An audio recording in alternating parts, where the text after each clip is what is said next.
you? Alrighty. Ready?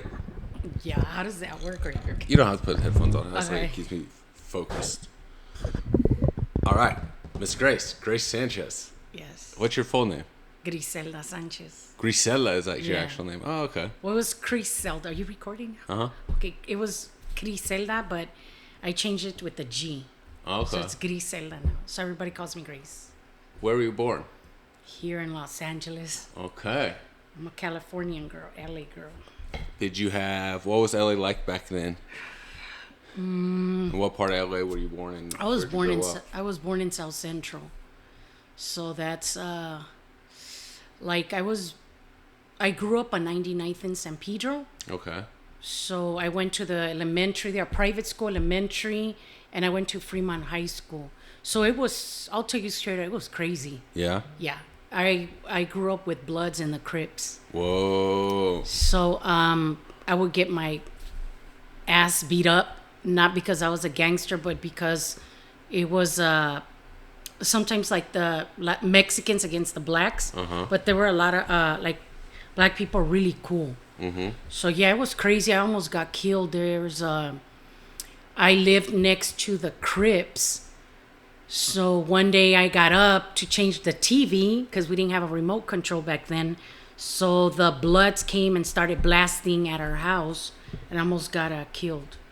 What was the reason? But because they thought our house was because they thought like our house, we were the Crips, Uh-huh. which was our neighbors were the Crips, Right. not us. It's unavoidable. Yeah. So I grew up in the hood. Whoa. And I survived. I learned how to survive, stand up for myself. Mm-hmm.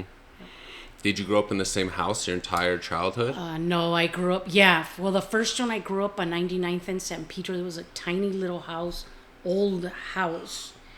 And I grew up there. It was my mom and my dad, and it was 5 of us. And then my mom she would take care of us, as we grew up. And then there was the age where she went to school. She got her own business as a hairdresser, and my mom and my dad bought a house on 103rd in Normandy.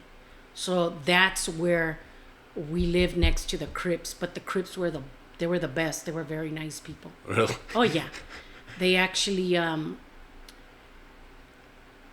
I almost got killed again because I went out. I must have been like 21, 22 years old, and my dad had locked the gate. It was a pointy gate, so I had to jump it. When I jumped the gate, this black guy on drugs put the gun on my head. I don't know how I fought him. So he ripped my blouse open, and I started hitting him. He's like, "Bitch, give me your money." And I was like, "I ain't giving you. I don't have money." And it was crazy. Yeah, so we stayed there. I don't know. I think I was 17 all the way till my parents separated in 17, 18, 19, 20. I was 24 when they separated. So Okay. my dad let go of the house, so we all had to leave. Well, okay, yeah. So your That's entire... in the 90s. Yeah. Your entire formative years, childhood up until adulthood. Yeah, And until I was 24 years old, 25, I met my kid's father, and he told me to marry him. And I said, no, I'm still young, and I don't want to get married because my parents are going through a divorce. So I was like, I'm not getting married ever again, like never. So I had nowhere to go because my dad's like, I can't do this. I can't, and I was already 24. So then I got engaged, and I didn't want to get married. So me and my kid's father, we moved right here on Cypress Avenue, on Ashbury and Cypress Avenue for 10 years until I got pregnant from my son, the one that passed away. So I lived here for 10 years, and I moved to El Sereno, and I had my daughter Faith in El Sereno. We're there for like 2 years. Then we started having problems, and I moved to Frazier Park. And then we started having problems, and then I left. No, then we moved, to Valencia, Santa Clarita. We lived there until me and my husband, we separated, and then we went through a divorce. So I've moved about 10 times my entire life. in different places. When you said each of these neighborhoods, I don't remember them specifically, but you said you started having problems, like problems in the like. Problems. Okay. Like in the neighborhood. No, with my husband. Oh, okay. Marital Yeah. problems. Gotcha. Yeah, I it was understand if it was like another problems. violent neighborhood or something like that. No, I mean, I knew how to survive, so I wasn't scared Right. of anything or anyone, I always respected people, the Crips, Bloods, and I was never like a gangster. I was never like, bad person like that. But when I moved here to Cypress Park, it was nice. I started my family, but then our lives went a little bit like to the other side because drugs were involved. Yeah, so I try to hold my family together. So we moved to El Sereno. We lived there for about 2 years until Faith was born. And then we started having more problems. So I found a house in Frazier Park up in the mountains, and we lived up there. And my Just husband. the three of y'all? Or was your husband No, with you the in three Fraser of Park? us. It was me. Faith was a baby, a newborn baby, and Valen must have been my son, like 10 years old. Okay. 9, I don't know, between 8 or like 10 years old. So we all lived there together. It was beautiful, but I started going through depression, and then I met a girl, and then I started doing drugs again behind my husband's back. And then again we started partying, me and him, and our relationship, our marriage wasn't like all that. And then we moved out of Frazier Park to Valencia, to Santa Clarita. We lived there in a really beautiful neighborhood. And my son found all his cool friends. He was a little kid, like almost 11, went to school there. And we probably stayed there for like, I don't know, 3-4 years. And then drugs were heavy. Like it was bad. Like, fights, arguments, almost got my hand broken. Was your husband with you in Santa Clarita? We still live together. And this is a codependent. The drug issue was codependent between the two of y'all. So y'all together would make each other's drug use worse. Yeah, nah, we were like, he worked for the state. He was a good father, very good.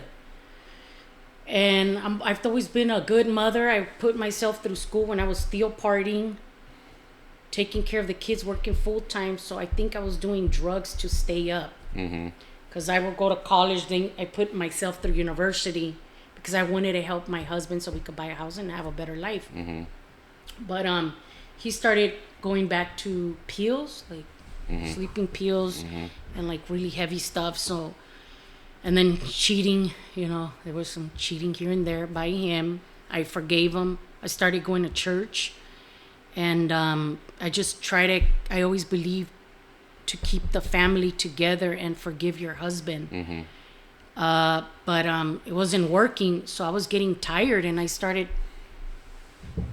like arguing with him one day, and he told me something very bad that I got really scared. One day, I don't know if he was on drugs, but I remember him calling me, and he's like, I need money. And I said, no, I don't have money. And he's like, I need money. So I gave him $400, and it was all for his pills, whatever he was doing. Opiums, I don't know, a bunch of pills, and he smoked marijuana. He did it all. And I got tired, and then I just couldn't take it, so I put myself through university to get my master's. And what made me leave the house was that I knew in my heart I was going to get killed, or I was going to murder him. This is 100% the truth. Either I was going to murder him or he was going to murder me, but one of us was going to end up dead. I don't know how, but one of us were going to die. I felt it in my heart. So I started changing, started going to like life groups, Christian church with my son and my daughter. And then my son, he was about 11, almost 12 when he accepted the Lord Jesus, Valen, the one that passed away. And then my daughter got baptized through this Christian person, and I just felt like I needed to save our souls in case something happened. So my husband didn't change, and he was cheating and whatever, and I was going crazy. So I remember telling Andrew, was his name, Andrew, I'm going to university. And he said, oh, you're going to go to school because you're going to leave me. And I said, no, this is for us. I'm going to make more money, I'm going to get my doctorates and we're going to make a lot of money. This is for us and the kids. You work so hard. But I think he was like insecure and stuff. But that was never my intentions to leave him. Not in a million. I would think that way, even though we still had problems. I believed in fixing our relationship, our marriage, but it didn't work that way because he would go crazy on drugs. Where one day he came home and he asked me for money, and I said I didn't have money because I knew he was going to use it on drugs. And he got a butcher knife and he followed me and my daughter around the table. So I was going around the table many times. Your daughter saw this? Yeah, Faith must have been like 2.5, 3. So I was screaming, and I remember him hitting me, and I flew against the wall. And that's when I tried to block my face, and that's when my hand cracked. And my daughter was there, and I said, I can't take this anymore. So I called one of my friends, one of my good friends. And I told her, Blanca, I'm going crazy. I'm hearing voices, dude. And she's like, what happened? She knows my life story. She goes, Grace, you got to leave Andrew now. And I said, what about my son? He doesn't want to come with me because Valen was very attached to his dad. And I said, I'm gonna end up killing myself if it continues, or he's going to kill me. So I packed about 3-4 bags. And I told Valen, we got to go. He's like, where? I said, we're going to go to Blanca's house and stay there until we find a place to stay. He's like, Mom, I can't leave my dad. Who's going to take care of him? And Valen told me those words because he would see his dad on the floor like a zombie. So it was a very hard decision to leave my marriage, but it wasn't a marriage, because 2 days prior to that, we got into a big fight, and me and Faith, we slept in the car. We went to a hotel, and I had forgotten my purse because I just wanted to leave. And we slept in the car in Santa Clarita in this big hotel. I remember pulling my car between 2 trailer trucks because I said, if there's 2 trailer trucks, I feel safe, So we slept there, and then I decided to leave, and I left. I left my marriage, And you took both kids? No. Valen stayed? Yes. Sorry, it's just No, this fine. is bringing back stuff. So I had to leave my son, and do I regret it? Sometimes. But then he spent the last times with his dad, and only God knows why this happened, But yeah, I left to my friend's house, and I slept in the living room. And I got some tissue. And I slept in the living room for almost 2 years. My daughter slept in the floor. She grew the sofa. Sorry. So yeah, we lived there, and I don't remember if I was working. I think I was working. I don't remember if I had a job or I just took off because of my husband and my jobs. I really can't remember. My brain gets foggy sometimes. So we suffered, me and my daughter. I had no child support. How old was she? Faith was 5 years old when I left. And Valen was? 5, 6, 7, 8, 9, 10, 12 and a half. Oh, okay. Yeah. So older. Yeah, he was older. So I lived with my friend. So Monday, Tuesday, Wednesday, Thursday, I got a job. So I lived in Huntington Park. I don't know if you know where that's at. So I lived in HP. I got a job over here. No, I'm sorry. My daughter started coming to school this way because I like the schools up here better.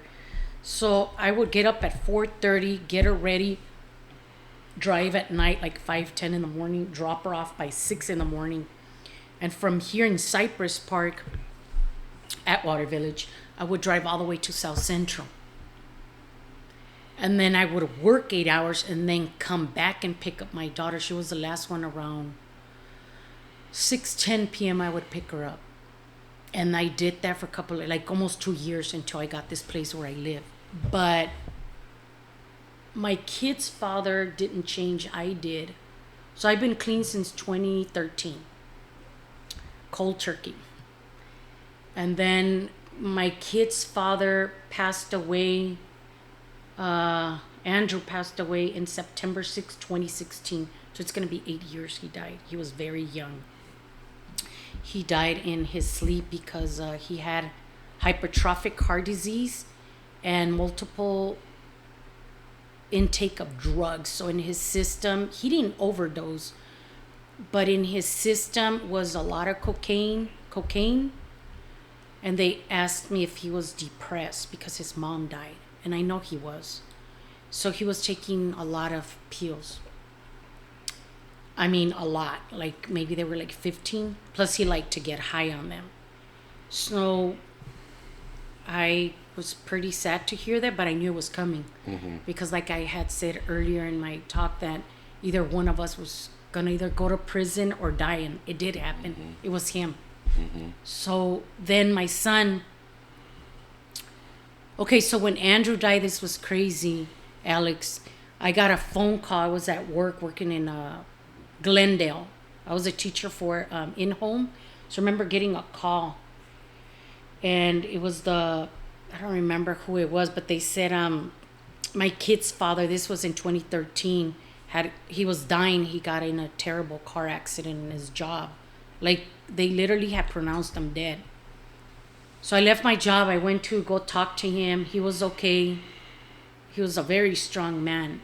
And he was okay, and he thought like we were going to go back. And I said, no, I'm not going to go back to you. Just because you got into an accident doesn't mean I'm going to go back with you. I can't. Because I knew if I would go back, one of us was going to die. Mm-hmm. And he didn't die, thank God. 2013, my son was still living with him. And then in 2016, I was in front of the bank right here in Atwater Village, right in front of a tree. And I got a phone call and they said, is this Miss Avazian? And I'm like, no, but this is Miss Sanchez, Sanchez. I would go by Avazian because of him, his last name. And I said, what happened? They're like, are you sitting down? And I'm like, yes, I'm in my car. They're like, we found your son dead. And I remember dropping my phone. I got out of my car, I dropped the phone, and I lost my head. I was screaming. And I remember two men were like, that girl's on drugs. They thought I was on drugs because I was going crazy, walking back and forth. And I said, I lost my son. My son died. And then this really nice man comes out of his car and he goes, excuse me, what's wrong? I said, my son died. They found him dead in the house. I don't know how.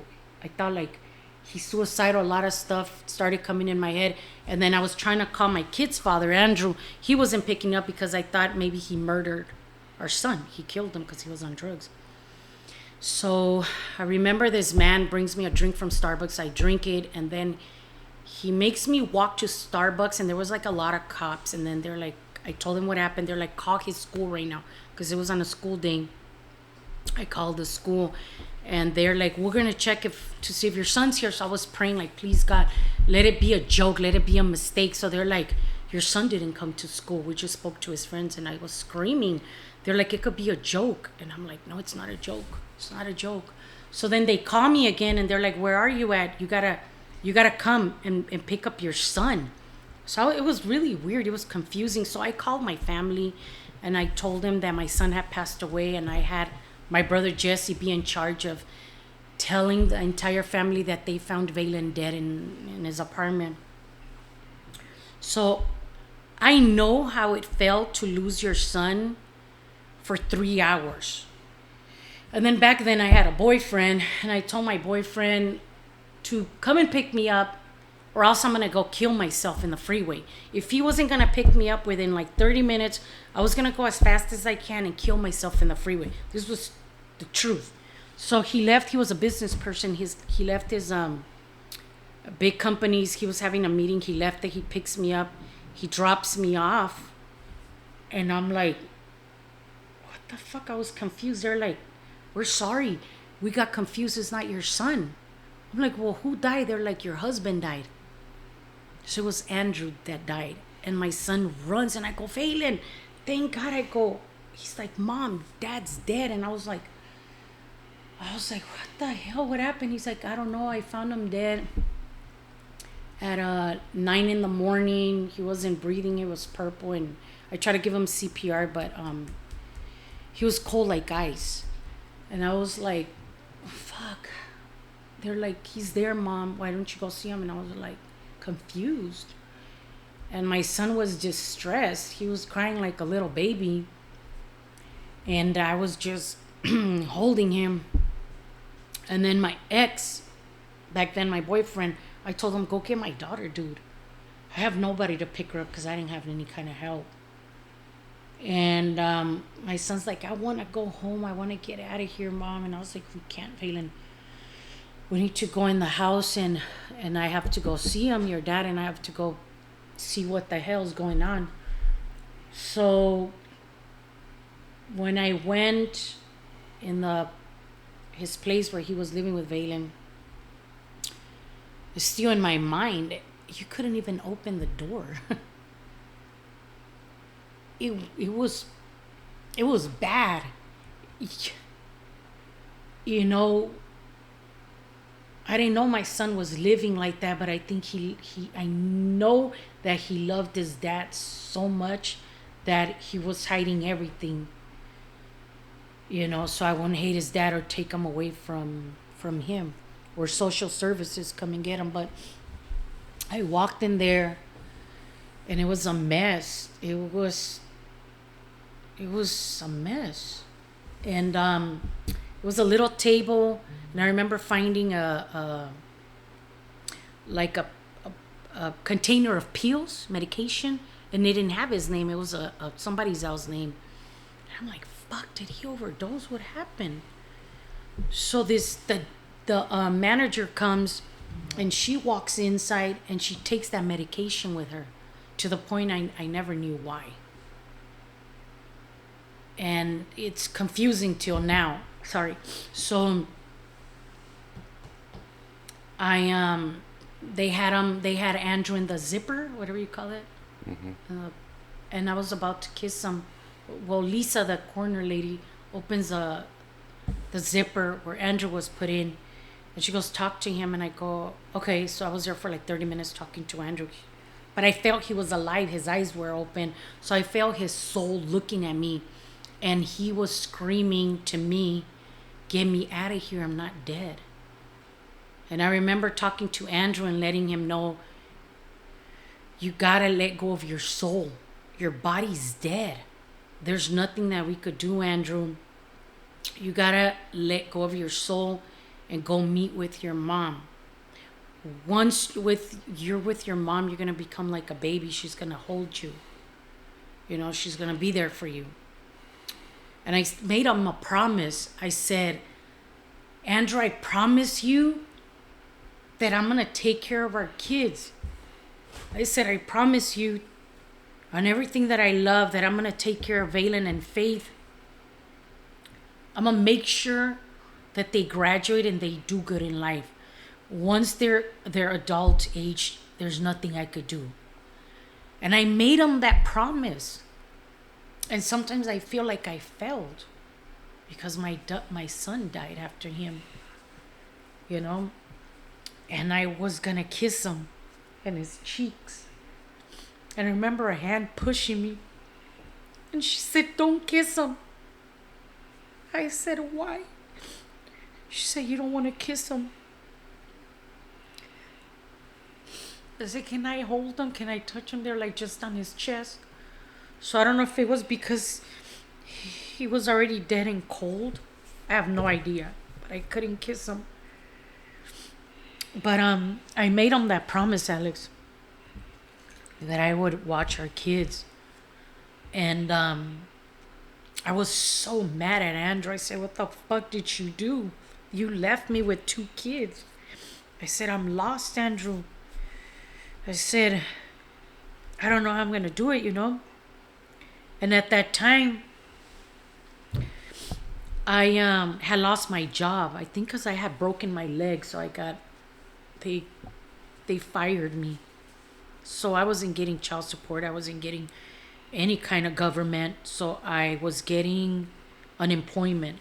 I think it was like 1,800 a month, and I was left with two kids. And I was like, what am I gonna do now?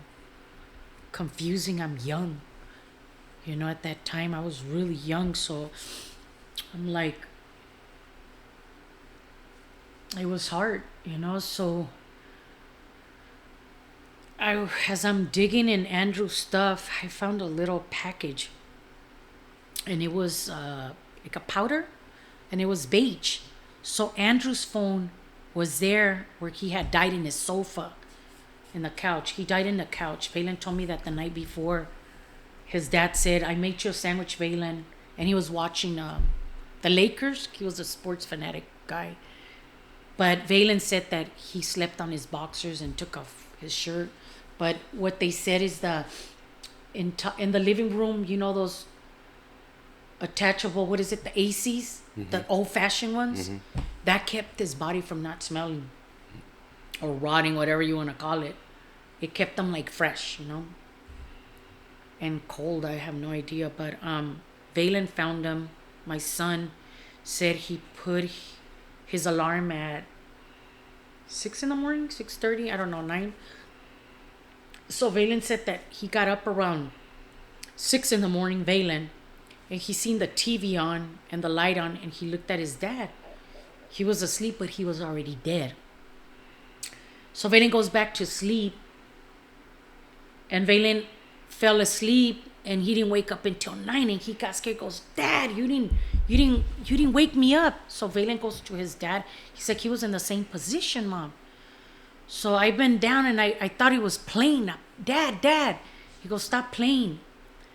But then my son said, Mom, I touched his face, and I'm never gonna forget Valen's words. He goes, Mom, I touched my dad's face, and it was cold like ice.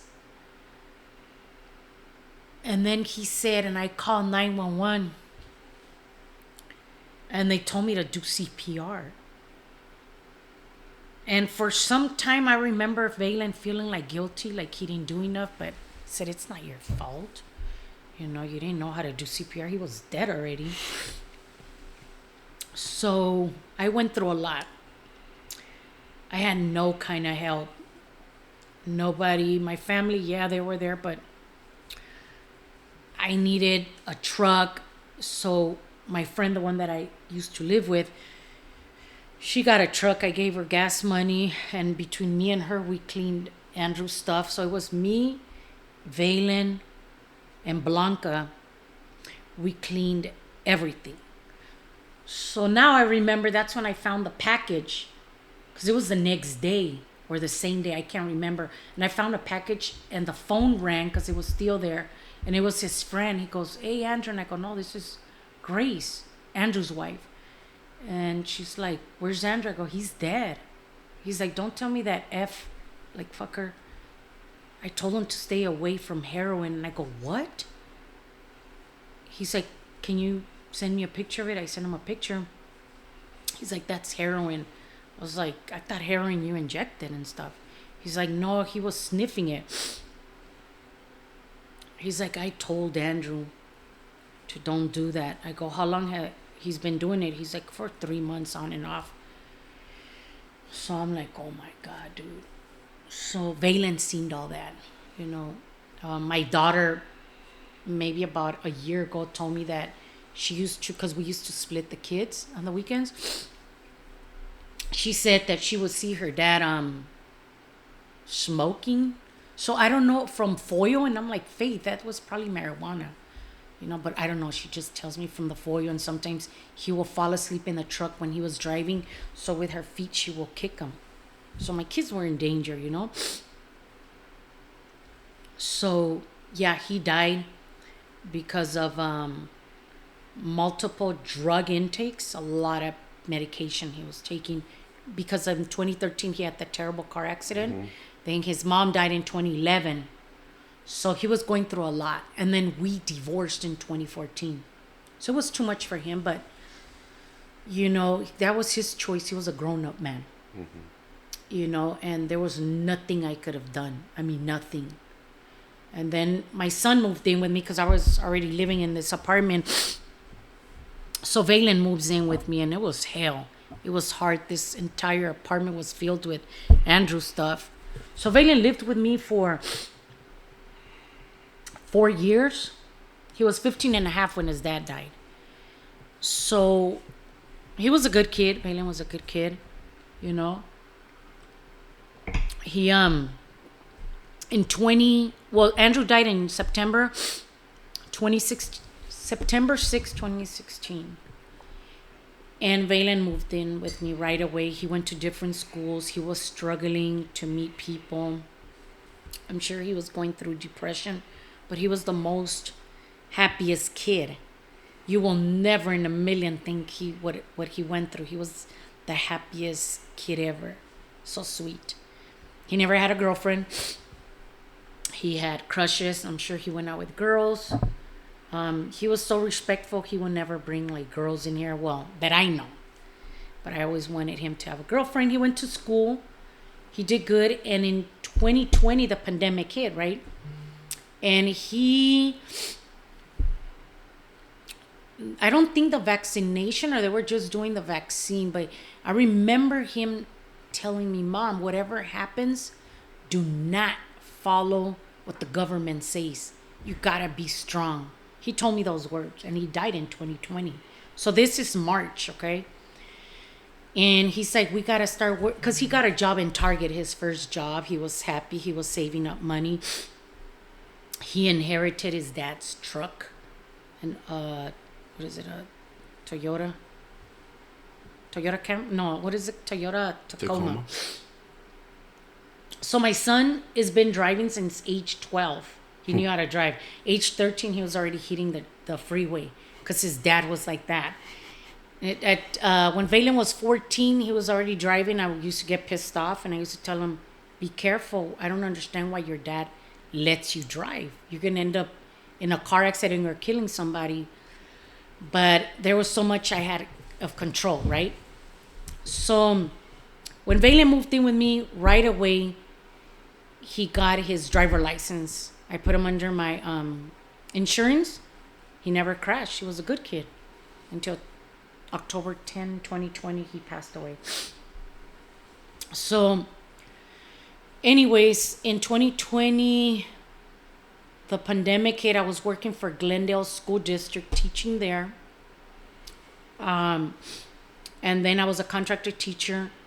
So I lost my job, or whatever you want to call it. The contract ended. So I was jobless, living off of unemployment only, the three of us, because Andrew had passed away. So I was going through like some depression because of the pandemic and all that. I was confused. Everybody's like, you got to wear a mask. And I was like, no, I'm not wearing a mask. You know, my son taught me a lot. And because of him, I am who I am too, you know. And he's like, I don't want to wear the mask. I can't breathe. And I said, well, you got to do what you have to do. He will get up at 4:30 in the morning because nobody wanted to work. Everybody was scared of COVID. He would work, or whatever you call those essential workers. I'm very grateful for that. And he worked until he passed away. So they stole his truck, the one that was his dad, in Target. This is how it started. This is how pretty much his death, how it started, my son's death. So he was very upset. He's like, Mom, the truck doesn't work. And the truck was lost because they stole, the thieves stole a bunch of stuff. This was in January, February, March, April, May, June. Like in June. Happened like in June, July. I can't remember. Like in June, July almost. And then he goes, I want a badass car, Mom. And I said, what kind of car? He goes, a Lexus. I said, okay, let me look for a Lexus. He goes, no, let me look for it. I have something in mind. And I was like, okay. So I thought it was maybe going to be like 10,000, like a used Lexus. Oh no, he wanted a fast car. So it had like almost 500 horsepower. And we fought. It was so weird. We got into the biggest argument because he said, "You got a co-sign for me," and I said, "Valen, you're too young for this type of car. Let's get a regular Lexus." He goes, "That's cheap Lexus. I want a real, fast car." So he would send me in his computer. He would show me the Lexus, and it was beautiful. So there was a Lexus in Las Vegas, but I think it was scam. So my heart told me no, and I said, "Valen, we're not gonna get it." So I feel, I'll be honest, Alex, I feel guilty, like I'm the one that caused it, you know. But I need to free myself from blaming me, right? Because that was his choice. But I found the most beautiful royal blue ISIF or ISF Lexus, the same one he wanted, with white leather. I mean, it was gorgeous. It was beautiful. So we looked at it, me, Faith, and Valen. I think it was in Norwalk. Yeah, Norwalk. We looked at it. It was a lot of money, but we had the money. Valen worked a lot, and I had money saved up for him. My credit was good. He had no credit, so I had a co-sign, and then the car was weird. That car, it was a 2011, but it was from this guy. I don't know where he lived, from Ontario or Chino, somewhere over there. He just used it to drive back and forth to work. But they warned us it was a very fast car. Like it was unique. It was in your typical little Lexus. No, it was nice, stocked. So I co-signed, and I remember, "You deserve it," and he's like happy, and I'm like, "Yeah, Valen, just as long as you get good grades, you keep working, and you gotta help me out with the payment." So we gave a big, like 18, almost 19,000 cash. And he's like, "Mom, you're the best." And I said, "I love you, Valen. You deserve it. As long as you go to school, you graduate, and you pay me every month. It's going to cost you about $450. But we gave a big payment. So all we owned was like 10,000, close to 11 grand to pay it off. So I said, "This shit's going to be paid off in a year. You're going to own it." Right? And something Valen had told me when we brought the car, he said, "It's making a weird noise." So it was in the shop for like 2 months. So he had a rental car. And then I started feeling uneasy, like, what's going on? Like it's an expensive car. So to make things short, he got his car running good. And then we got it in August, September, July. So we got the car in July of 2020. He got in trouble. The first time he got in trouble, he calls me and he goes, "Mom, the cops took my car away." I'm like, "Where are you?" He's like, "In Glendale, pick me up." I'm like, "The fuck, what did you do?" He's like, "I'm sorry. They took my car away, and you got to pay like almost $800. I was pissed off. Okay, whatever. They pounded the car. So the cops had gotten a group of kids in Glendale that loved to race, and my son was one of them. Mm-hmm. All this time I didn't know about that. So I pulled out the car. This was in July. No, in August? Yeah, in August. Late August. He died in October. So I said, "Valen, you got to be careful, I'm not going to take your car out anymore." He's like, "Oh, okay, whatever." So I trusted him. And in October, a day before of October 10th, he washed all his clothes, Alex. This was weird. I mean, he was an independent kid, but he washed all his clothes like you wouldn't imagine somebody washing everything that he doesn't even use. And he was hanging his clothes, not on this table, on another table that I gave the other table away. And I was sitting there on my phone, and it was a weird feeling, just weird. I was just staring at my son, glazing at him, and it was weird. And then he was cooking, and I got up and I go, "What are you doing?" He goes, I don't know what he was cooking. And he goes, Mom, he's like, I'm going to graduate, okay? And I'm going to go to college, I don't know, by Chico. It was like a training school. And he's like, can you help me pay for it? And I was like, okay, like, how much do you need? He's like, just 10,000. He's like, I promise you I'm going to pay you back. And I'm like, all right, well, just finish your work, you know, your school, save up some money. We'll figure it out. So he was cooking and he looks at me and he goes, Mom, I promise you when I graduate, I'm going to get a good job. My goal is to make 300,000 a year. I believed him. And he goes, and I want to buy a house by the beach or close by the ocean. He goes, and when I get married, I'm going to give everything to my wife. He goes, all she has to cook is the best Mexican food like you. And he goes, Mom, and I promise you I'm always going to help you out. He's like, I'm going to help you out, you know? And I go, he's like, and you're going to live with us. And, you know, he was a good kid. He had a big heart.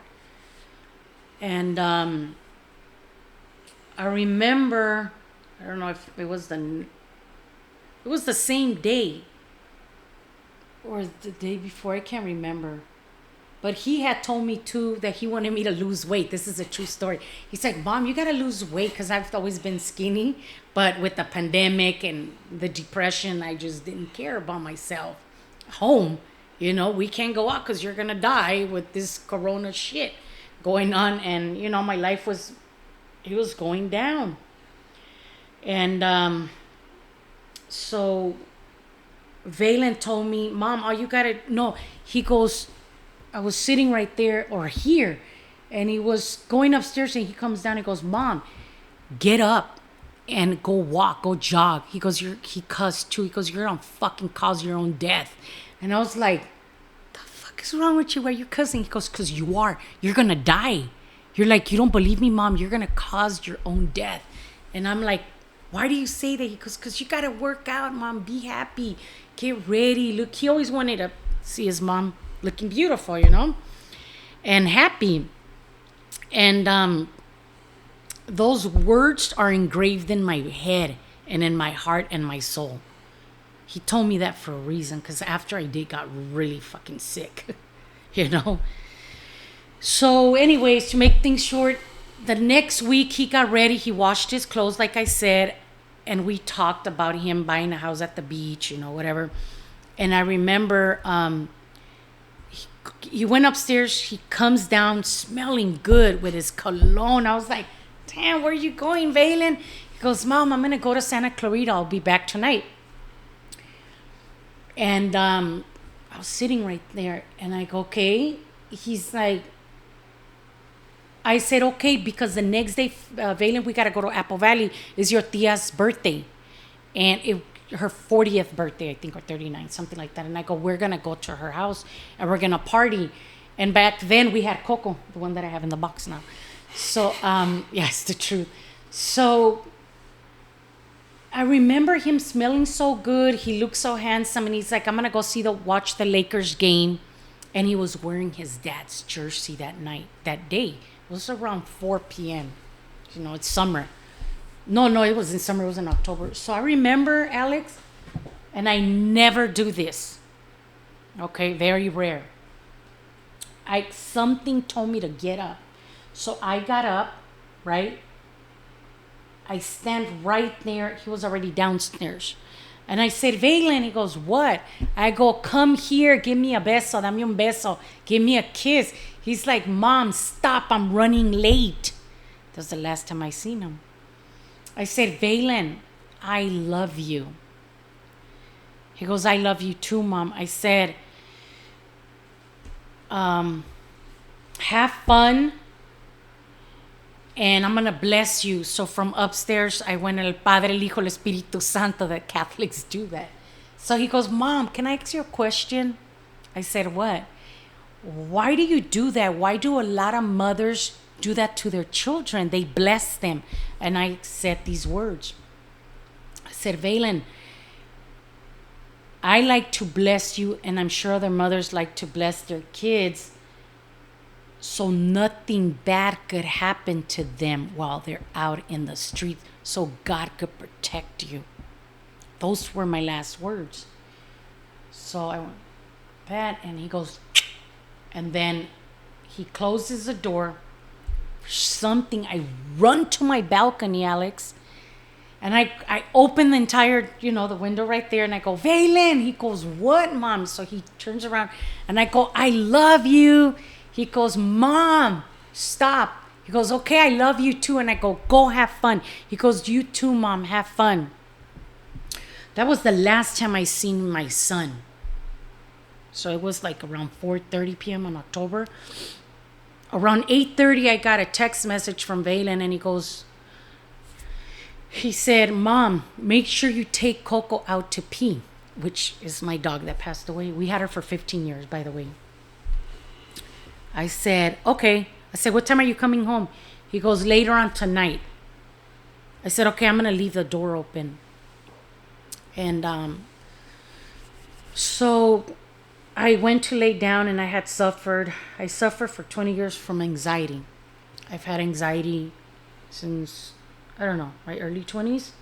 And I think it was a mixture because my traumas that I've had since younger, and then mixed with the drugs. I did a type of drug that it gives you freaking anxiety. So it's a mixture of everything. But anyways, so that night I couldn't sleep, Alex. I was tossing and turning. Me and Faith, we used to sleep together because I only live on a 2-bedroom. So Valen had his own room. So Faith went to sleep, and I was tossing and turning. It was already midnight. I looked at my time, and I said, why is this anxiety weird? Like, it was a weird, I know how anxiety feels, my anxiety, but I had never felt this type of anxiety before. And I started praying. And meditating and breathing. And I fell asleep. So around 3 a.m, my body wakes up. Automatically just woke up. I was uneasy. I'm like, what the I just jumped out of bed. I opened my son's room. He was in there. I said, fuck, Valen doesn't do this. And if he does it, he'll call me. Like, Mom, I'm going to stay over. And he wasn't a drinker, too. So, I was like, okay. So I was like, fuck, where's Valen? So I texted him. And I said, Valen, where are you at? I go, it's 3 in the freaking morning. You're not home. Are you partying? Like, typical mom worries. I said, tomorrow in the morning, we got to get up early, so you better be home. Whatever time you come home, you're going to get up, and we're going to Apple Valley. I said, I'm going to leave the door open. And I left the door open for him. I came down and I unlocked it.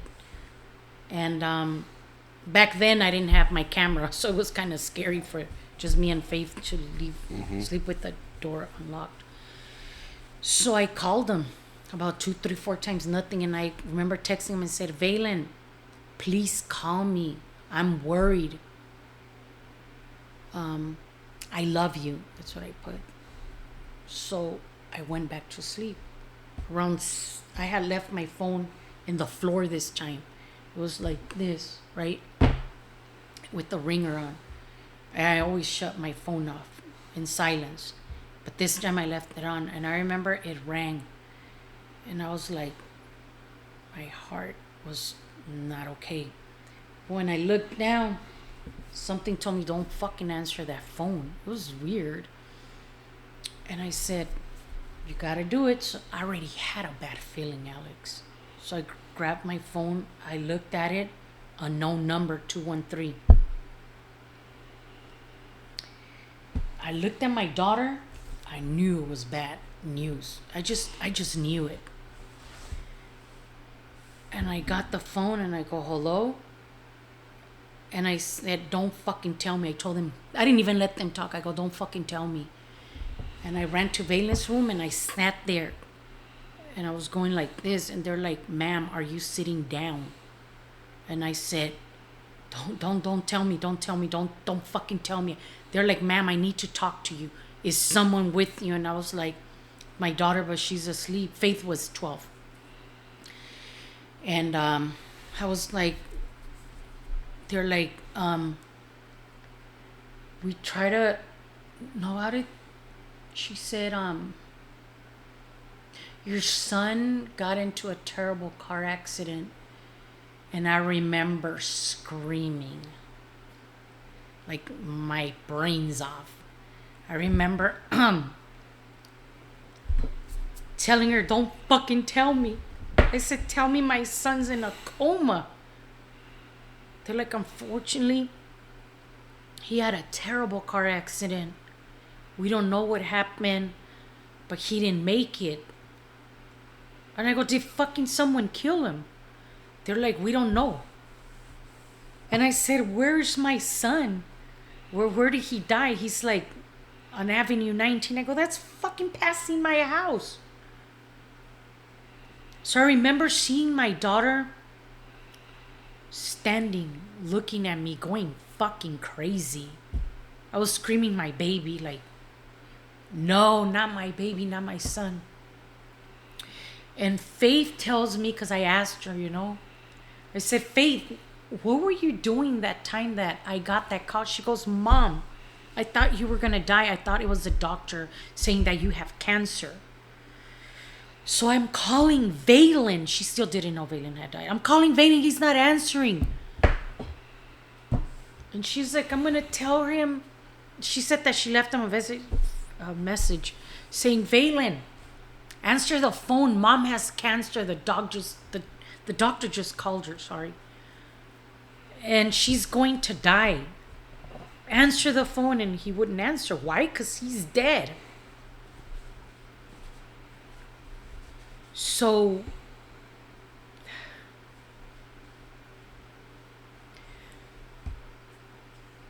the worst part, Alex, is the way my son died.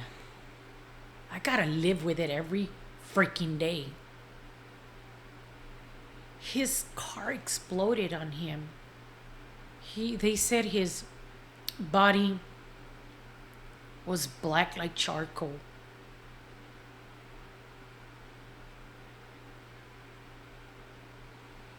And I gotta live like that every day. Every day. Knowing his dad died and my son died. And I have anger. Because if you ever burned your finger, you know how that feels, Alex. So I gotta live with my life sometimes. Was he fucking screaming? I wasn't there to help him out. There were two men that I seen them. They're like, I did an investigation of myself. I couldn't see my son. By law, they tell you you could go see your son. You're a family member. Because I could sue them after, right? But the funeral guy told me, you don't want to see your son, Grace. Because he's the one that picked up my son from the freezer, Because I paid for him to take my son to his, like a private one. I didn't want him in the fucking county. And he said, I said, can you tell me how my son looks? Please. And he said, Grace, he's black like charcoal. He's like, you could see his features, his nice nose. He had a beautiful nose, Valen. He was so handsome. 6'2", hazel eyes.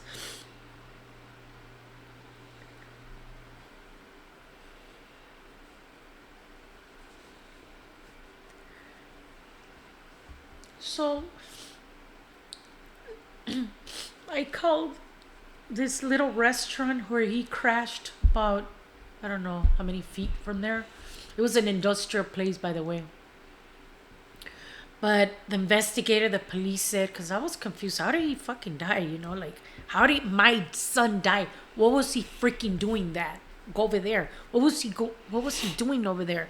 But we think he was either gonna go visit a girl that he just met. I found the truth after. But I thought maybe he was hungry. And he went to go get like a burrito or something. Is that my cat? Nova. So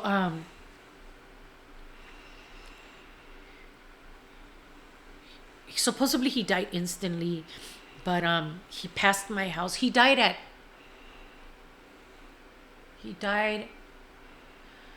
Fuck it. He crashed. I have his last text message because his car had like those cars, like you don't need to text, but it'll text for you. I have his last text message. Exactly when he crashed, it went green. Because when you have a iPhone and we text with each other, it's blue. Mm-hmm. When you don't have an iPhone, it's green. Mm-hmm. So it was green. And I had the exactly time when he died. But I thought like someone killed him. But the police officer said that they had seen a blue car going fast. I said, how come you guys didn't stop him? If he was going fucking fast, right?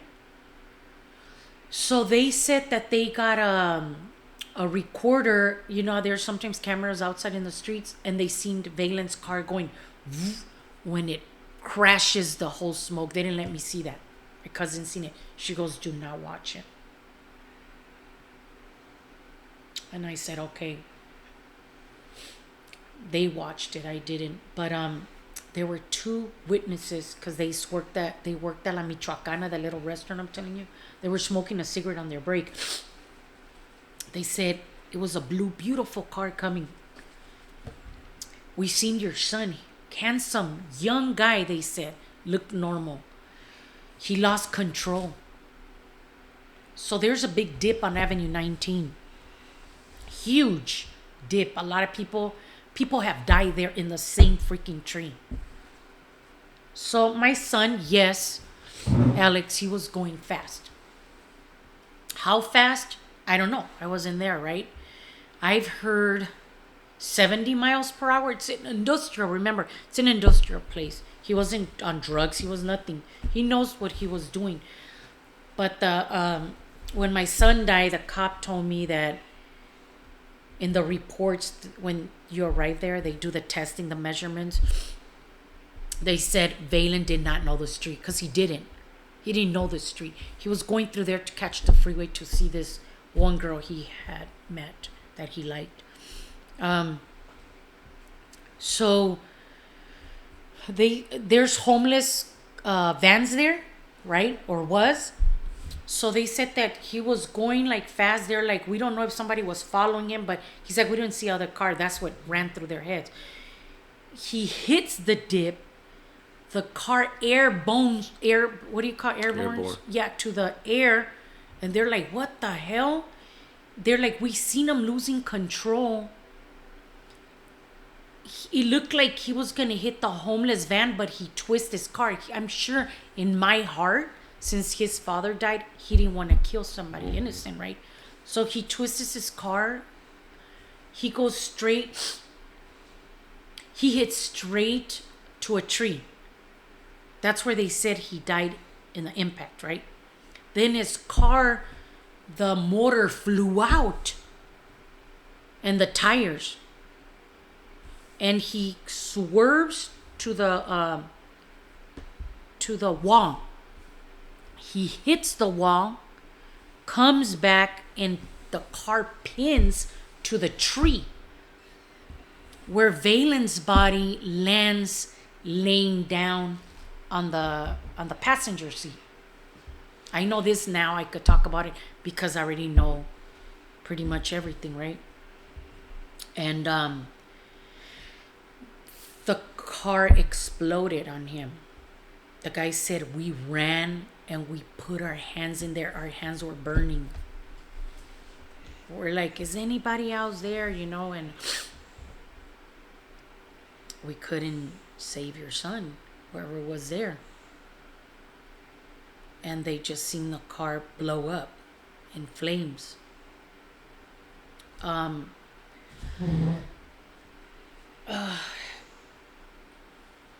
it was bad.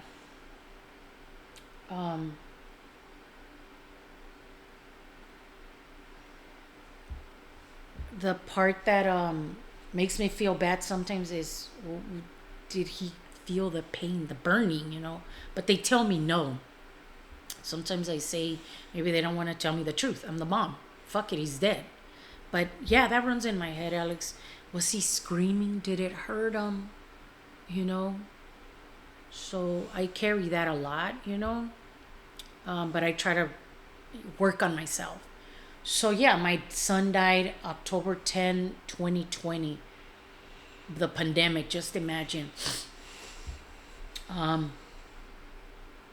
Me and Faith, we've been through a lot. Faith, my daughter, she's 15. She lost first her grandma in 2011. And then her dad died. My kid's father, Andrew, died in 2016. And that's not it.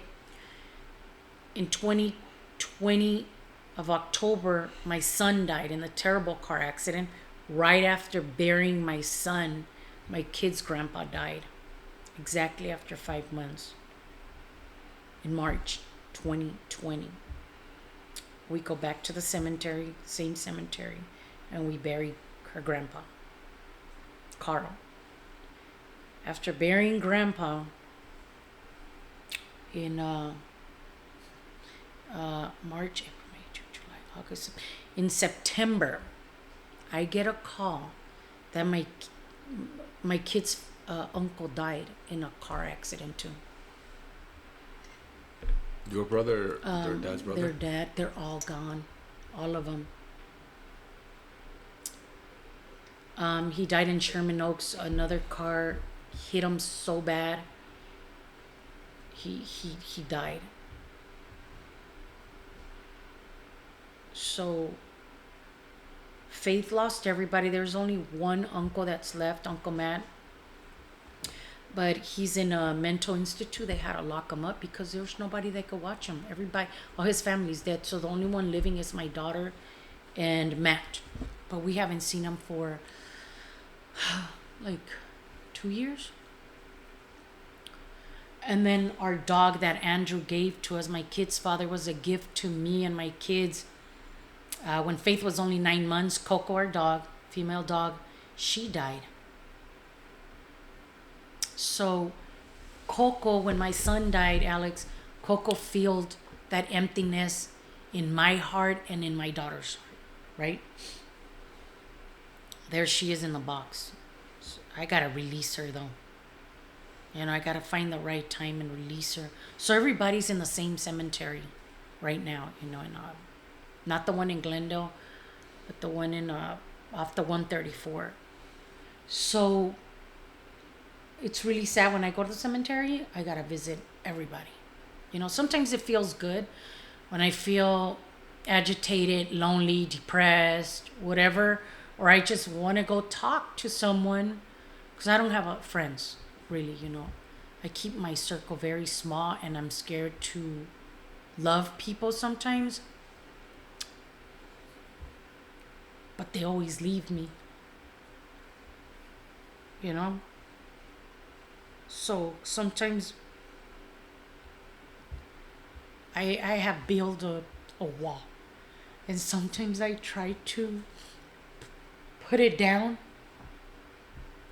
but then I build it back up, because I've lost the people that I love the most, and the most painful one.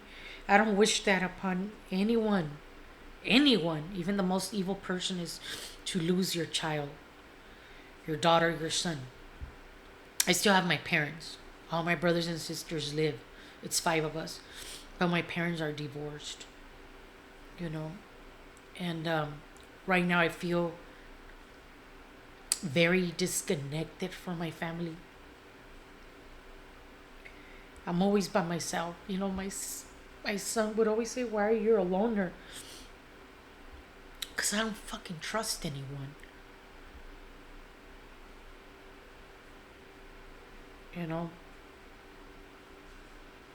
And my daughter always tells me too, "Why are you always alone?"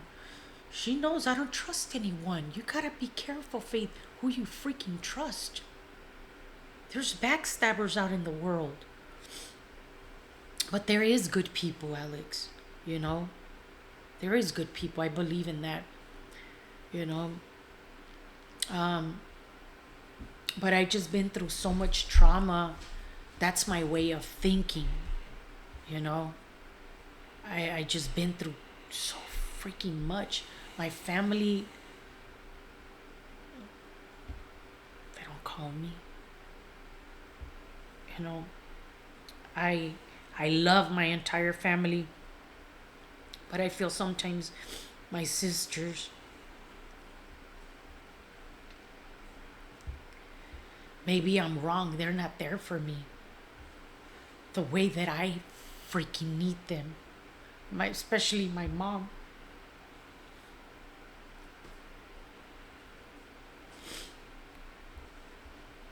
You know, I felt neglected by my mother. Not just me, you know, with all of us, she has problems. But I still love her, you know, I love my parents. My dad's the best. He's a really nice man. He used to be very strict with us. That's why I am who I am, you know, because of my parents. Um, I've tried to be the best, and people always tell me, Grace, how do you survive? How are you always so happy? I tell them, I point. Those that understand, understand. Do you know who I'm talking about, Alex? I believe referring to a higher power or some kind. Exactly. It's God, Jesus, for me. Now, you see, I went to school in 2019 to become, my son was alive. I became a 200-hour yoga instructor. Breath for Change is the school. I went there for about 6 months straight. For 12 hours each day. It was no on the weekends, my bad. For 6 months. I was in my spiritual journey. I still am. And I got addicted to it. So I used to do yoga here for my community. Then I started, it is my calling. I went, and then I took mindfulness. So I'm certified for mindfulness too. My son died. And I told God, if this is meant for me, open the doors. I'm going to go all the way in. Because I had Christians tell me off, you're going to hell. I said, why am I going to hell? Because I meditate, because I do yoga? You're going to hell, not me. And I blocked like religion. I am not religious. I have a relationship with God, whoever you want to call him. I have a Buddha. Do I pray to the Buddha? No.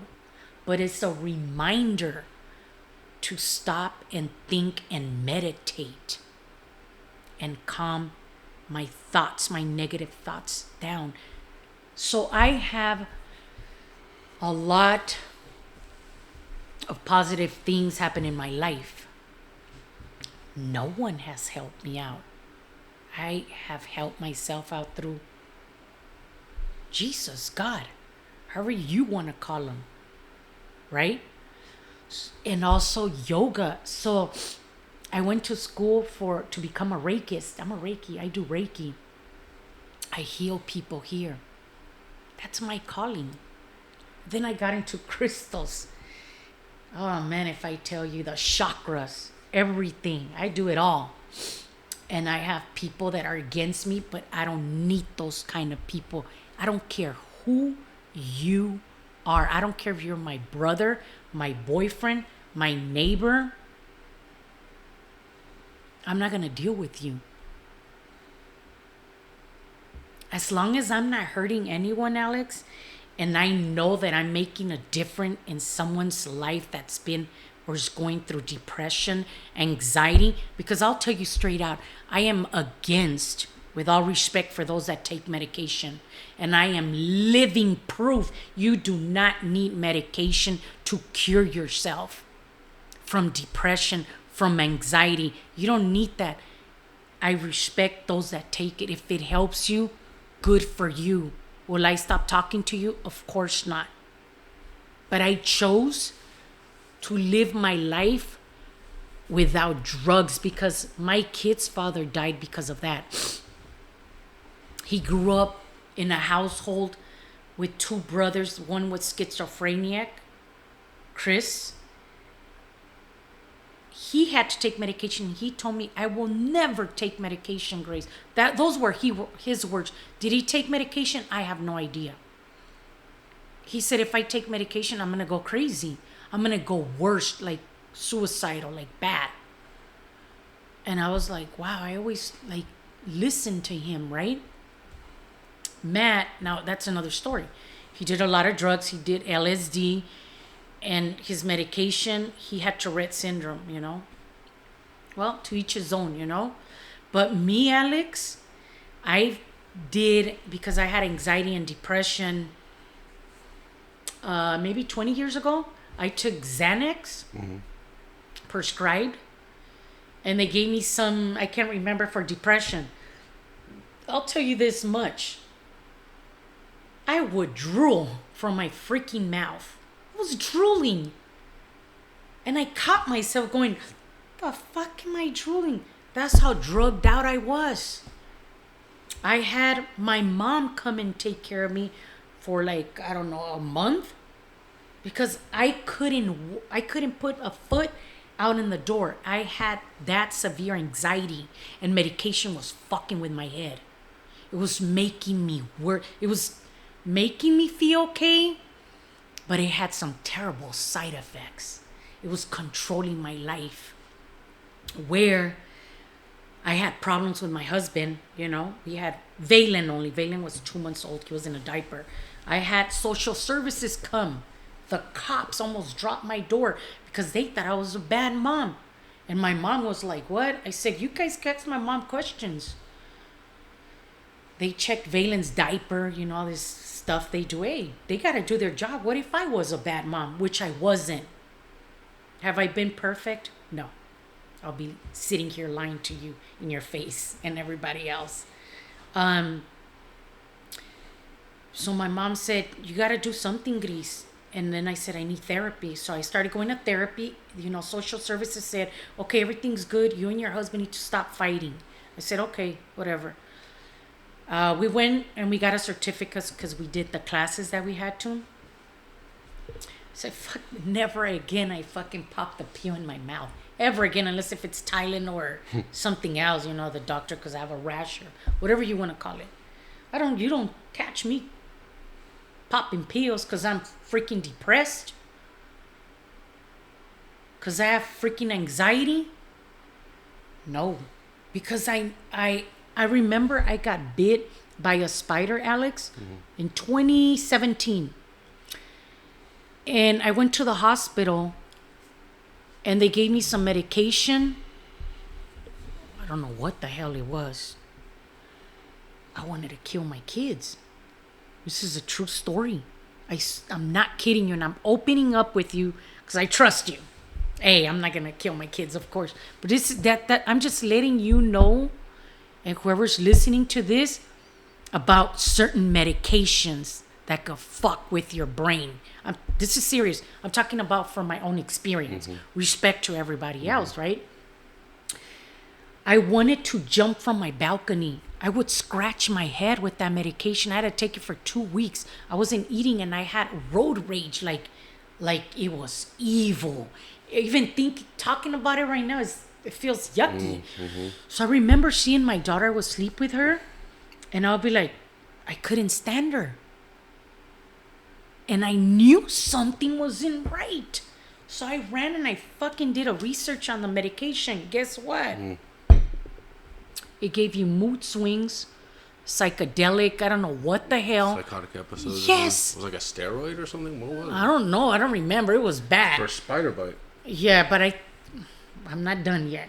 Okay. So I wanted to kill myself. And I was like, I can't take this anymore. I was like scratching my body, like I couldn't get up. I was like, fuck. I even told Valen, take Faith out of the room because I wanted to beat her ass up. Not like that, but like it was anger towards everybody. Right. And I said, this is not normal. This is the devil. This shit has something bad. So I told my friend, dude, take me to the hospital, bring Faith or take care of the kids. I don't know, but drop me off. She drops me off. And then the doctor that was there, I said, he's like, why are you here again? I said, this freaking medication is making me feel anger towards my kids.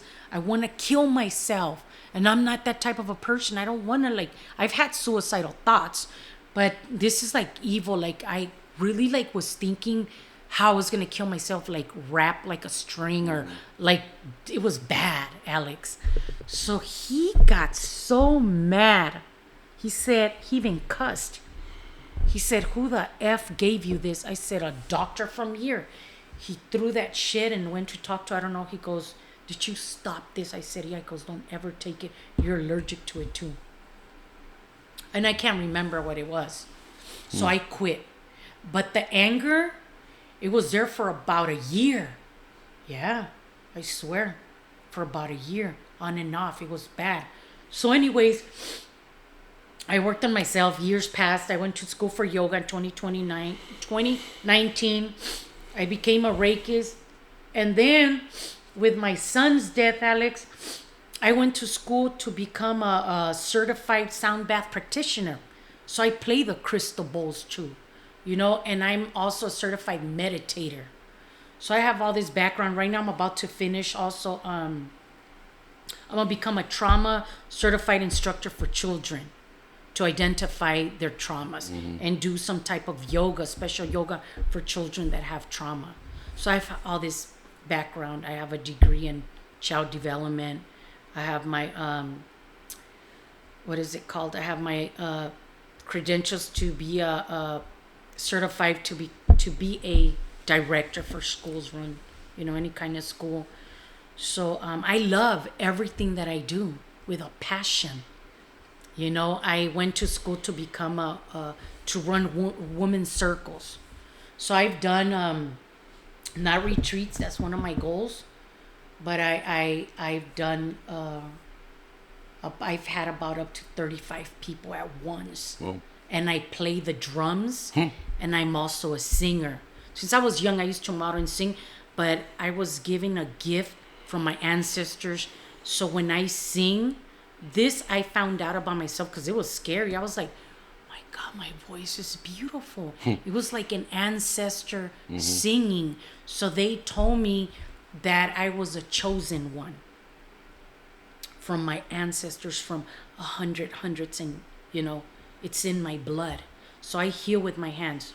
So that's why I don't take medication, and I try to like eat as healthy as I can because I want to give the best to my clients, to my friends, to the people that I love. You know? So yeah, you know, I've been through a lot. I love my daughter. It's just me and my daughter. I work with kids, as you know. You know, I'm a preschool teacher, and my goal is I want to buy land. That's my goal, to buy land. And also, what else? I want to buy myself a house, you know, my next step. But I want to start, I'm working on to see if I open my own private business for a school. What would you like to do in Southern California? Yes. Yeah? Yeah. Preschool or what? No, preschool. Yeah. Yeah? Preschool, yes. Yeah? Yeah, preschool. And then it all depends how I'm doing. I wouldn't mind starting, you know, maybe first, second, third, fourth, all the way to like, if it grows bigger. Yeah, I wouldn't mind doing that. But I'm also gonna start acting school. Whoa! I know, I love acting. Really? Yeah, because you know what? I've put my daughter into acting. Okay. So my dream has always been to be an actress, but I didn't do that because I didn't have my family support. Plus, we didn't have that much money. So now I could put myself through acting school. That's and also awesome. I want to learn the guitar. Okay. The guitar, and I want to take professional singing lessons. Okay. So yeah, and I don't know if you have questions for me, but I've been through a lot, Alex. You have. And there's so much I could talk about. You'll probably be here until Sunday. No, this has been great. It's incredibly intense and powerful story, and you're a powerful person, but you do a great job. This has been like the easiest interview just to have you. You were worried about being able to recall it all, but you've not only told like a perfect narrative, you also punctuate the stories very well, and it's everything. You're such a genuine, real person. It's like time just passes when I'm here in front of you, and I don't know. I'm like fully present as I'm hearing the story. That's good. The most present I feel like I've probably felt of any interview I've done. I know you've been through a lot, but just in those last couple of minutes just now, you're still you have such a glow. I've always thought that about you. From the first time I met you at Jojo's school, and every morning showing up, I love all the teachers there and all the kids there at Jojo's school, but you in particular always felt connected with immediately, that we share like a similar, I don't know, energy or perspective on life.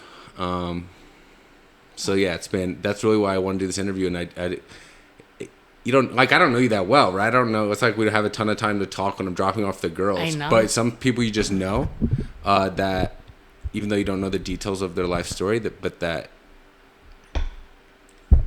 you kind of feel like you connect with their heart and their soul regardless. And so I know you're probably a little unsure about what this was going to be, but I've always felt connected to you, and those are the type of people that I'm just like, be quiet, sit down, I'll turn on the microphone, I want to hear your life story. And so thank you for doing this, and you're still so excited. There's all these things that you want to do now, and I know it's been like such a long way to get to this point of kind of independence in your life. Your daughter's about to be she's about to be an adult herself soon in a few years, and so here you are like on your own all of a sudden. It's like second life they have. And here you talk about wanting to learn to play the guitar and do acting and all this stuff and opening a school. It's very inspiring. Man, because I'm 36 now, but I feel like I've been through like a few iterations of my life where sometimes, like right now in my life, I'm very excited, the same thing about all these things that I want to do and learn and people I want to meet. But there's other times in life when you're on the lower part of the wave where you're like, I don't want to do anything. I don't even want to get out of bed. So it's just, it's exciting and inspiring to hear, despite all of the difficulties that you've been through, that you still have this vigor, not only to grow yourself, but also primarily to help other people and kids. Of course. That's the most powerful place you can. I want to, my other thing is, I want to travel I want to do so many things. Another thing that interests me is go to high schools or, wherever they open the doors for me. And I want to bring sound baths. I want to bring everything that I have learned and my life experiences, because there's so many young people that their parents are going through a divorce. They feel lonely. And I know that I could like help so many people out, but it's hard, right? Like I need connections sometimes, okay, I've tried my best to go to high schools and they just look at me like I'm nuts. And I'm like, okay, but I'm offering this, but people laugh about me. They shut doors on my face, and I'm like, should I go back or should I just like give up? You know what I mean? But I love connecting with people. I really appreciate when you told me, Ms. Grace, I'm interested in knowing about your life. I was in shock. I was like, who the hell wants to know about my life? I just like know you because of the girls. And I was like, and I was nervous, like, should I trust him? Because it's a lot of personal stuff. Totally.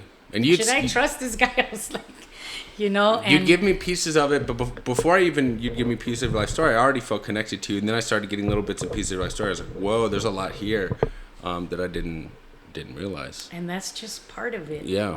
It's just part of it, I mean, when I was growing up, when I was young, I always felt like I was bullied as growing up. I was always like wimpy, skinny type of girl.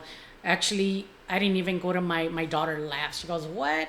I go, I didn't go to my high school graduation. She goes, why? Because no guy asked me to go. She goes, why? Because I was skinny and wimpy. She goes, really, Mom? That's so sad. You mean prom? Yeah, the prom. I'm sorry, and she's like laughs, and I go, "You better go to yours," and she's like, "I am, mom." And then yeah, so I went through a lot. I grew up with low self-esteem, but then I was like, "There's something special about me," because when I was 3, 4 years old, I would wake up in the middle of the night, Alex, and I would turn to the wall. This is a true story. And I don't know if you know the sign, the infinity sign. Mm-hmm. Is that what you call it, that goes around like that? Yeah. It would come, the spiral. Thank you. It would come from inside the wall, 3D, and come in front of my face and swirl. And I lived looking at that for like a couple of years until I was like 10, 12. Mm-hmm. And I would literally, I have a witness, his name is Jesse, which is my brother. I was about 8, 9 years old, so I see the dead. This is another part of me. I see the dead. I could feel when something bad's gonna happen. Intuition, I could feel things. Sometimes I'm scared to say things. Mm-hmm. So anyways, I went to the bathroom, used the restroom, and when I was in the bathroom, a huge man appeared about, I don't know, what do you think? This is like 7 feet tall, maybe? Mm-hmm. Long hair, the most handsome man you can imagine in this world. I thought it was Jesus, God, an angel. And I ran and I told Jesse, because me and Jesse were only a year apart. I told my brother, Jesse, come here, look, there's a big man. And he goes, where? I go, you gotta cry. You have to feel it in your heart. And he's gonna appear. He appeared. He's like, oh man, look at the big man. And I tell him, tell the kids our story. We're not hallucinating, it's real. So we tell the nephews and nieces the story, and they're interested. So when I was young, I always knew something special about me. I'm the mistake of the family, if you want to call it, mm-hmm. because I was an accident. Mm-hmm. My mom tells me that my dad told her, you need to get an abortion mm-hmm. for me. But my mom, being a mom, mom's love, said no. So, she was breastfeeding my brother Jesse when I was born. Mm-hmm. So it was hell. It's 5 of us. So when her brother died too, he came to my mom's house. I seen him. He knocked on the door. He was wearing a black turtleneck. It was in the 80s. And I looked at him and go, Tío Chuy. That's his name, Jesus, but they call him for short Chuy. He's like, Kai, mija. And I talked to him. He was there. I talked to my uncle. And then I told my mom, Mommy, Tío Chuy vino. She goes, Estás loca. You're crazy, Gris. Your uncle's in Mexicali, or I don't know. Yeah, he was in Mexicali. Guess what? He died. My mom's twin brother died in the most also horrific, terrible car accident in Mexicali. He was here with his wife, and he lived in California, but he was visiting Mexicali. It was my Uncle Chuy, which is my mom's twin brother, her younger brother Arturo, and their cousin. They all died, all of them. Like it was bad. It was bad. And I told my mom, she goes, Gris, I remember you seen Chuy. I go, yeah. So she knows, and whenever I have dreams, some of them come true. I told my kid's father 5 days before he died, or 5 days before he had that car accident, I told him, be careful, something bad's gonna happen to you. He goes, you scare me sometimes. I said, don't be scared. I'm just telling you. I've always felt something too about my son. But that's why I would tell him, go slow, drive slow, be careful, don't drink and drive, which he didn't do that. But unfortunately, he was cut up from this world, too soon. He was only 19 and a half. He was born April 2nd, 2001. So I feel connected to the spiritual world, but I'm very careful who I let into my life. I feel energies. If I walk in a room and if I feel your energy, someone's energy's off, I have to go. Like I don't care if it's church or Christian, but if I could feel the energies of anyone. That's why I think I don't I don't have a lot of people in my life, which I'm very friendly. I'm very nice, but my personal life, like this, I keep very like my circles gotta be super special so I could let you in my life. You have to be like a diamond. No, I'm serious. Mm-hmm. Yeah, because people's energies affect you. They take Oh, your yeah. energy. Yeah, they Yeah. suck. They're like vampires. Mm-hmm. I got a lot of light. People come to me. I have a sister-in-law, Marlene, by the way. I love her. She always tells me, Grace, there's something. You're like a magnet. People are attracted to you. I go, I know. Oh, there's a lot. Mm-hmm. But I shine them off. Like, I'm like, Yeah. I don't And people aren't necessarily intentional about it. They're not necessarily trying to take your energy, but they're attracted to you, and they latch no. on and it drains. yeah, there's both. And then there's people, There's that are people like- actually trying to. Yeah, there are people that are envious. They're jealous. Sometimes I'm like, why are they jealous of me? Like I lost all this, but my sister-in-law said, Gris, it's because you got a bright light in you. That's what it is. That's what it is. Yeah, some people carry a peace or a calmness or a light regardless, and it doesn't matter necessarily how much you've attained or money you have or experience. You can still feel very unsettled and not at peace. And you, of course, then therefore if you're in that a state of mind and state of being, you're going to be envious of a homeless person who seems like they're at peace with their station in life or whatever. And sometimes I think I like my quietness because that's how I recharge like a battery. Totally. I used to be like a partier. I was a dancer. I used to dance. That's how I met my kid's father, dancing. And now it's like I can't even go to clubs. I like country music. I love country with a passion. And I'll go dancing if it's country music. I love live music, I like spiritual music. All this kind of stuff. I like it. I like museums. I used to go before all these deaths. I used to go to the cemetery and have lunch there pretty much every day from work.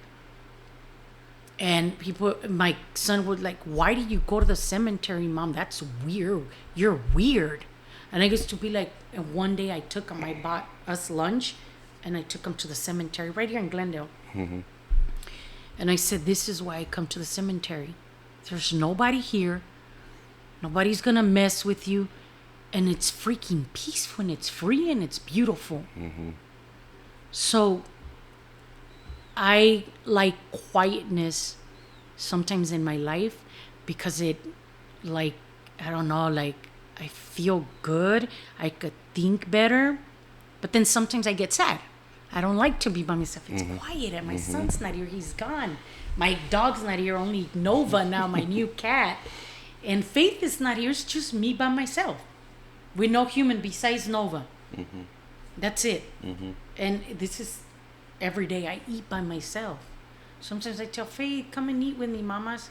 She's a teenager. You know how we were teenagers before. You want to be in your room, eat. Once in a full moon, I'll eat.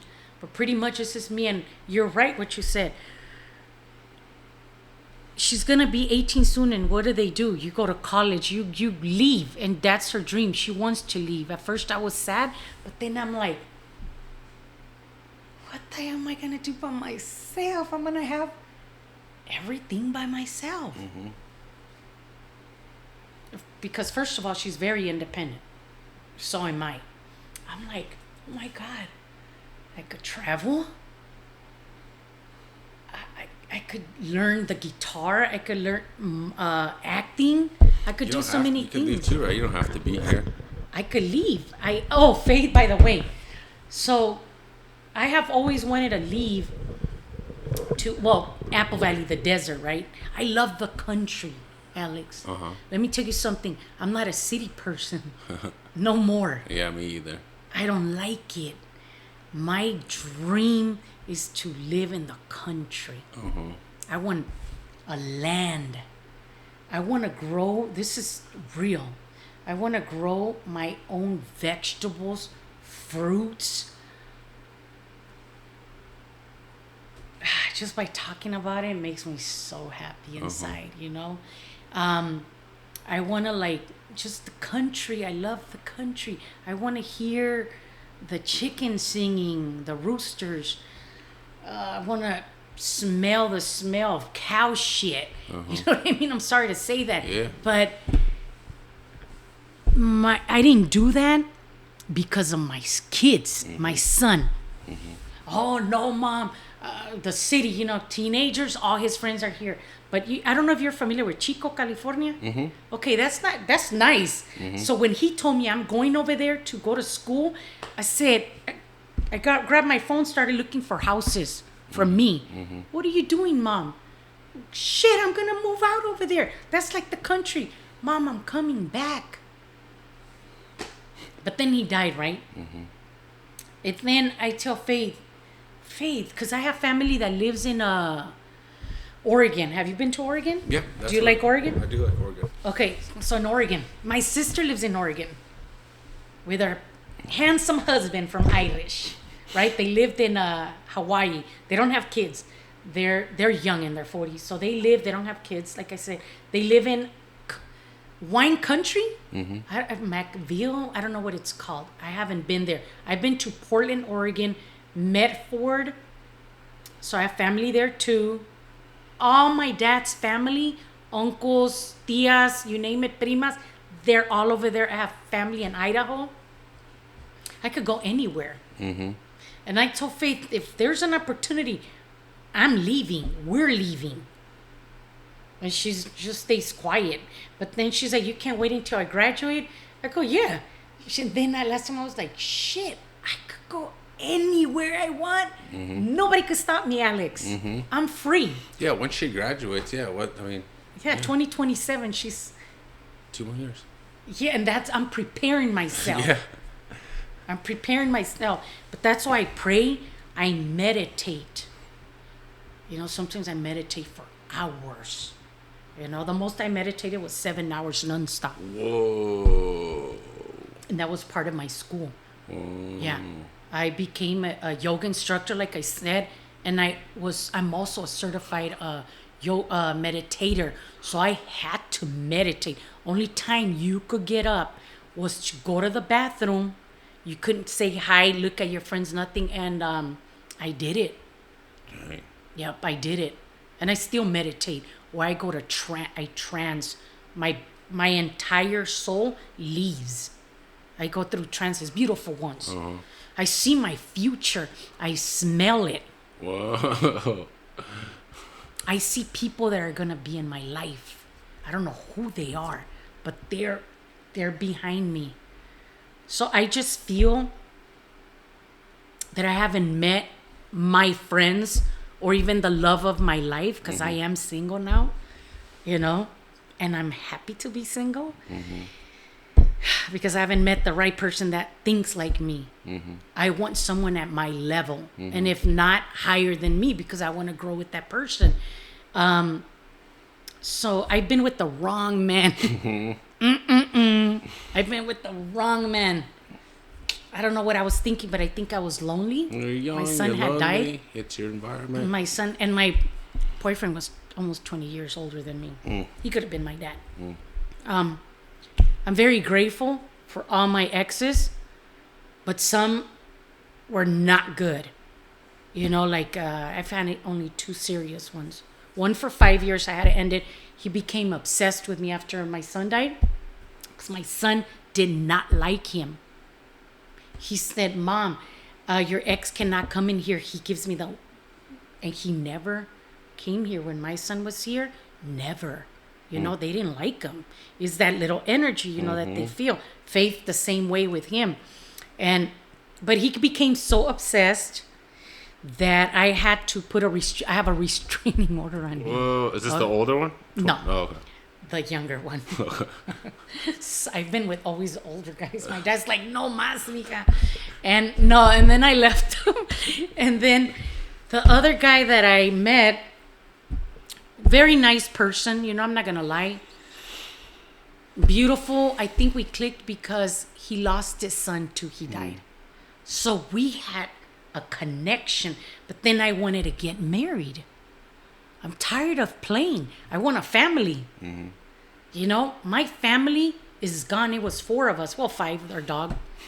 They're all gone. It's just me and Faith. Faith is a young lady. She's going to have to fly. Just go to college, travel, whatever she wants to do. She's a good girl. She's gonna fly.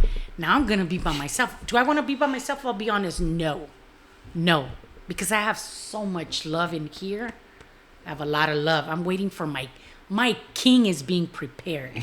Oh yeah, he is. He's in his white horse with his big, whatever you want to call it, crown. You know. You're much younger than my mom, but you remind me of my mom in a lot of ways. Like strong, good women dedicated to their children who are not really not ready to open up fully until their children are gone. Yes. Yeah. My mom finally got to that point now that we're all grown up. And she found the same thing. She had my older sister. She had me and my younger sister with a different father. Oh. But our entire childhood had like one boyfriend, but never committed because she was committed to us, raising us. And then finally she has met someone. Oh. And it's crazy to see my mom in like her late 60s have but a boyfriend. Happy. Yeah, and like a really stable, normal guy, successful guy. It's just like, oh yeah, I guess this guy's just been waiting for my mom to see.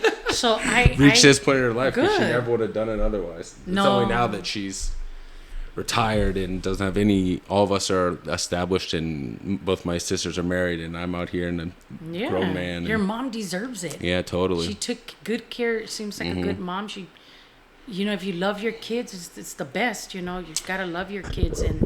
And my ex, you know, we broke up. We were together for 3 years.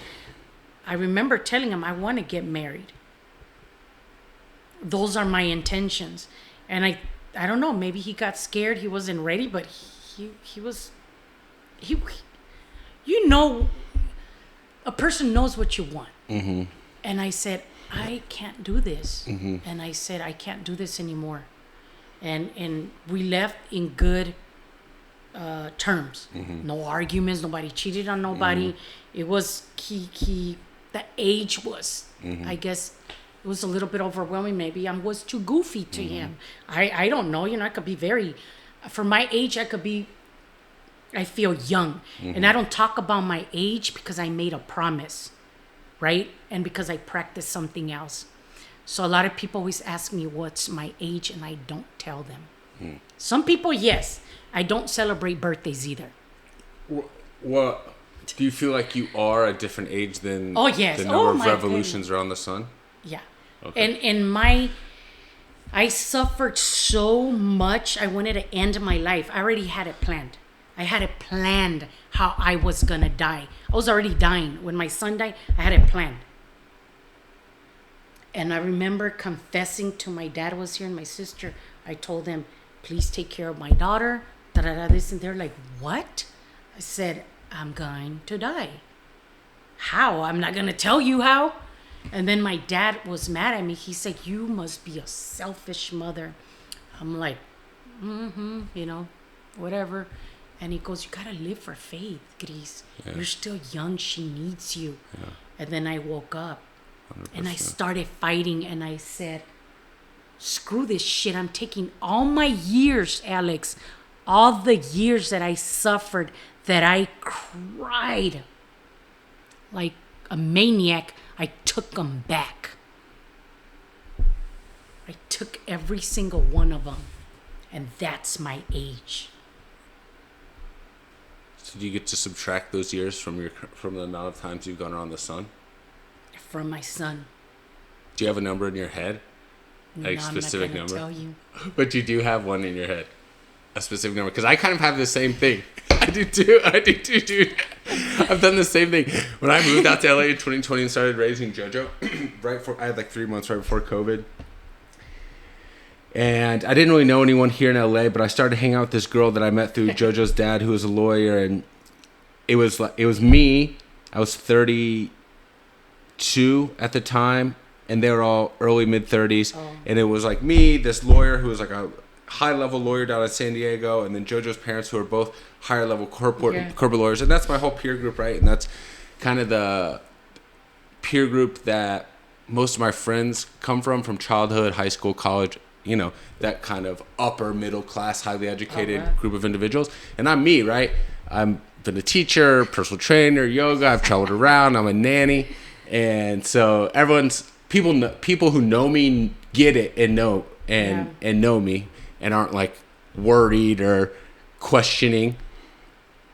But we would jokingly get in these conversations about them being lawyers and making all this money and me being like raising their kids. And I love it. I love the whole dynamic or whatever. But I started saying this thing where it's like, you guys don't understand. It's around this time when gender fluidity is a big topic and people are transitioning to different genders or whatever and identifying as X, Y, and Z. And so I was like, yeah, I just identify as a 17-year-old kid. And so if you can identify as a different gender, why can't I identify as a different age? Course. And so I kind of agree with you on that. I feel much younger. No, I am who I am. And I believe, I don't know, it's my mentality. When you lose someone so close to you, right? Like my son, I don't think like a lot of people. Like I used to, I'll celebrate your birthday, Alex. I'll give you a birthday gift. I'll make a big ass party for you. But for me, I'm reversing for me to die sooner. Does that make sense? And the one that taught me was my yoga instructor. Wait, so explain that you're reversing. So like she was. Damn, how old was she? She was, I forgot. But she seemed younger than her age. Uh-huh. And then I started talking to other people in that would think like me or think like me. And there's this 76-year-old lady, I'm not kidding you. Her body is freaking sexy. Like it's beautiful. You know what I mean? She's slim. She has all this energy, and that attracts me. I like that. Does that make sense? And I started following her, started talking to her, and she goes, age is just a number. The more you say I'm 50, I'm 60, what's going to happen in your mind? Yeah. Shit, I'm fucking going to die soon. I got 20 more years. But you got to put the work in it. If you say you're 17, I don't know, maybe that's a teenager, whatever age. Or let's say you're 50, but you feel like you're 30, but you eat healthy, you take care of yourself, you are that age. Who's the government to give you a piece of paper and say you're this age? You were born here at this date, and you're going to die when you're 75, or you might make it if you're lucky at 90 or 100. And I guess my son's death, I'm awake and I woke up, right? I have people that are younger than me and I look younger than them. I'm healthier than them, you know? And they're like, how do you do it? Because I program that age is just a number. Yes, it's important, of course, for like my daughter, you know, like for certain things, you know, to protect the kids. I have that respect for going to go buy cigarettes or alcohol. Yes. But there's a point where I stop. Yeah, once you reach like your brain becomes fully developed, which is like 25, and your body is fully developed, which for guys is like 25, girls is like 20, you know. Everyone's kind of on this. I agree with you. I agree there's more to it than the amount of times you've gone around the sun on Earth. So people tell me, Gris, how my own family is always hungry to know my age, the ones that don't know me. My family practice, my brothers and some of my friends practice the same thing that I do. They like if we go out or something, they'll tell her, "Hey, how old are you?" She's like, "Does it matter?" I'll join the club. I'll join into this religion. Go for it. No, I mean just like this mentality. I like this mentality. I didn't know, and I'd never heard. It's very interesting to say this because I really have. You're describing it in a different way, but the idea and the with is the same. And this idea has been percolating in my head since COVID. Since I was joking with Jojo's parents about it. About identifying at 17, joking around. But then that concept stayed with me. And then especially through COVID, during COVID, I started doing a lot of mushrooms. I started growing mushrooms, psychedelic mushrooms, and going on these hiking trips. And I kept getting, when I take mushrooms, I feel like I'm getting like downloads of like pure truth from the universe, like almost like an alien presence or something. And that was, especially during 2020, 2021, I kept getting that message, a similar message. It's never like blatantly clear, like this is the truth, but it's just like these concepts. They're just kind of overwhelming you. And that was one of the concepts, that this whole concept, like age is just a number. If you put yourself in that mentality, in the mind space of being younger, you can live longer than you anticipated. And like a lot of the dying process is, not that we can be immortal, but a lot of the dying process is like letting go and giving up, and people lacking purpose and drive. I saw that with my grandmother. She passed away several months ago, and she was always in incredible shape. And I think COVID just kind of destroyed all of her kind of vigor and excitement for life, as it did for a lot of people. It did for me, and I was 33. I couldn't imagine being 83. And it's like she just kind of tapped out, or it felt like she had a lot of gas left in the tank, and she was just kind of like, yeah, I'm good. And I just kept being left with this feeling. My lesson from her death was that, like, wow, if you want to keep pushing and going longer, you can. You can. I was like, man, yeah. It was frustrating to see her die, because I felt the whole time, like, get up! Like, get up and keep going. How old was your grandma? She was 87. Oh, wow, almost 90. Yeah. But she had more. I know she had more. Yeah. But that was her time to go. But like you were saying, she was alone. She got divorced in maybe her 50s, and she never remarried. And she lived near us, me and my mom and my two sisters growing up. But then once again, we're all gone now. People need purpose and like something to do every day, whether it's learning guitar or acting or yoga or something. You need to have something that you're pursuing or that gives you passion or reason to get out of bed and get excited. There's only so much like cable news that you can, are going to wake you up in the morning. So I heard that your sister had another dad, I'm confused. Where's your dad, if you don't mind? So I had, my mom was married prior to having me, and she had a daughter. Okay. And I grew up with that older sister in my house in Georgia. When my older sister was 8, my mom met another man actually my mom was teaching at a preschool at a church in Louisiana, just like the all school. And two of my dad had 3 kids prior, and they were going to that preschool. And so my mom met him through the preschool. She got pregnant with me and my younger sister, who's 2 years younger. From the preschool. The dad at the preschool, he was divorced.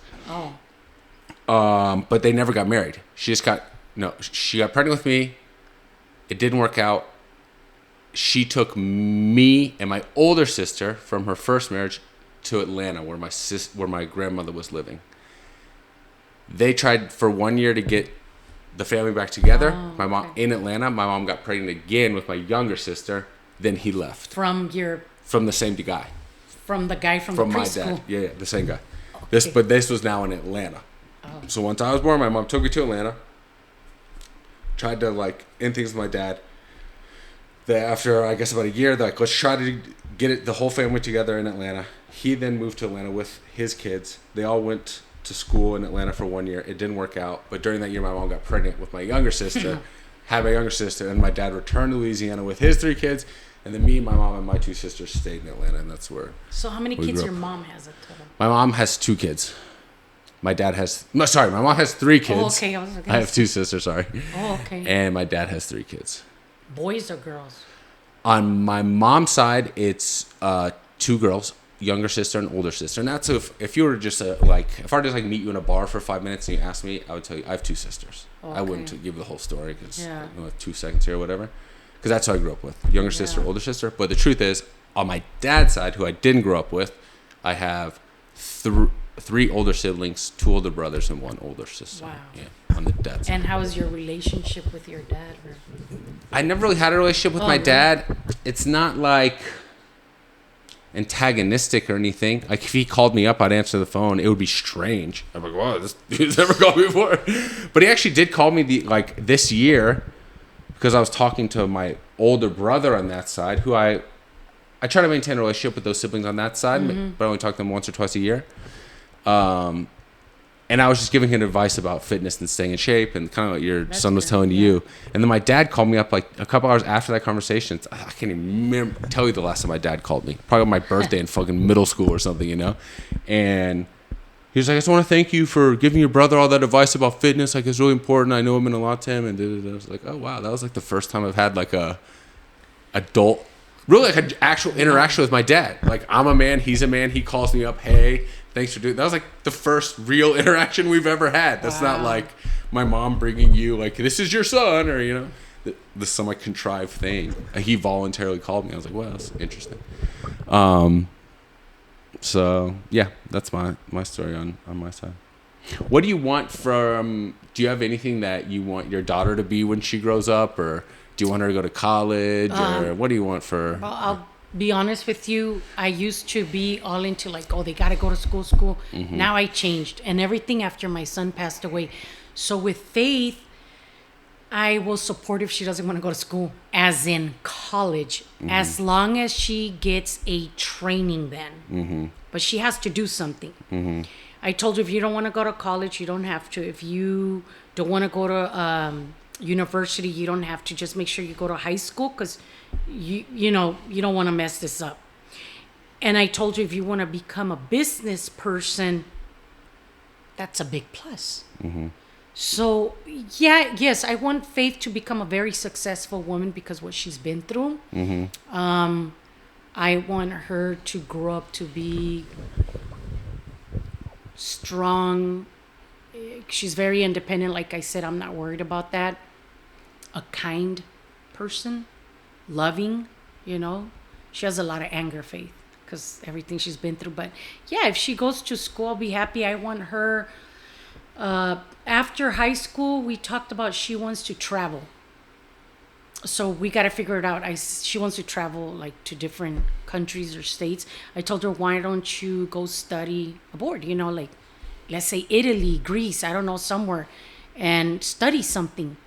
But travel, don't get stuck in one thing. Go see the world. Mm-hmm. So I want her to travel. She's an actress, so she does acting right now.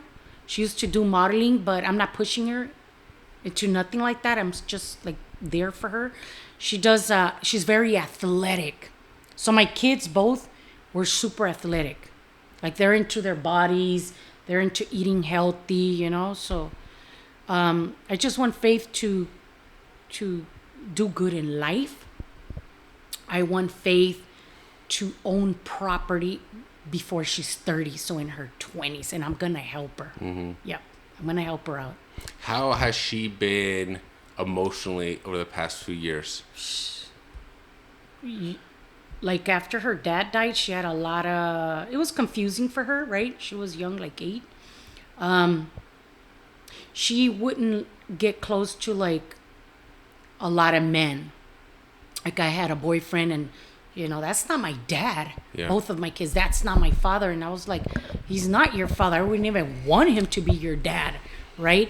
So she grew up with a lot of anger.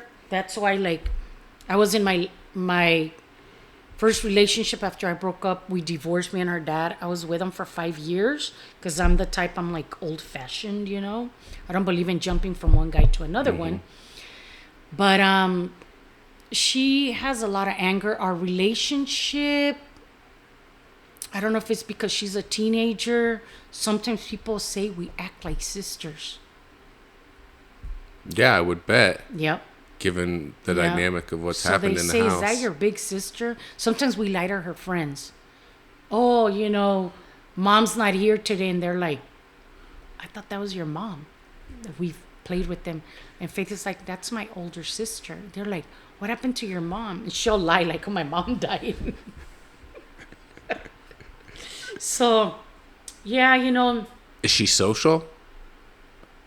Does she have friends at school? Yeah, she has friends. Okay. She has a certain clique of friends. Okay.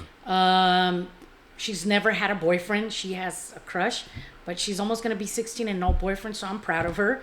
I gave her permission already if she meets a good person, a good guy. She's what, sophomore in high school? Junior? Yeah, 10th grade. Yeah, this is the age, yeah, right? So, but no, she's like, Mom, I don't want to have a boyfriend at school because if I have a boyfriend at school, that means I can't hang out with my friends and I might not do good in school. She's smart. Dang. Spot on. Thank you, right? So she's like me. I never had a boyfriend in high school. Yeah. I was always like the good girl, you know? So yeah, she's So she's well adjusted. It's not like there's been any glaring emotional, behavioral. Faith she's been in therapy since her dad died, since 2016 till now. Okay.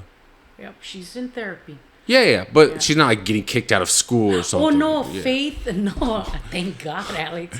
Yeah, I mean, given what she's been through, I know, and now right? being with a single mom, I know. I mean, well, I'll tell you this. I wouldn't have blamed you or her, anyone, if things had gone bad at this point. No. She's still a little kid, you know. Yeah, no, Faith is gifted. So when she was in elementary, they said your daughter is gifted.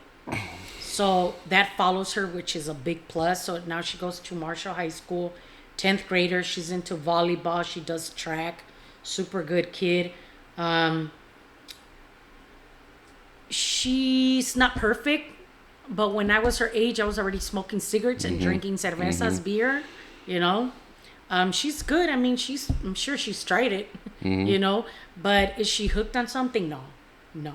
And I'm very open. And she's in school. She's maintains her grades and all that stuff. Oh yeah, she has good grades.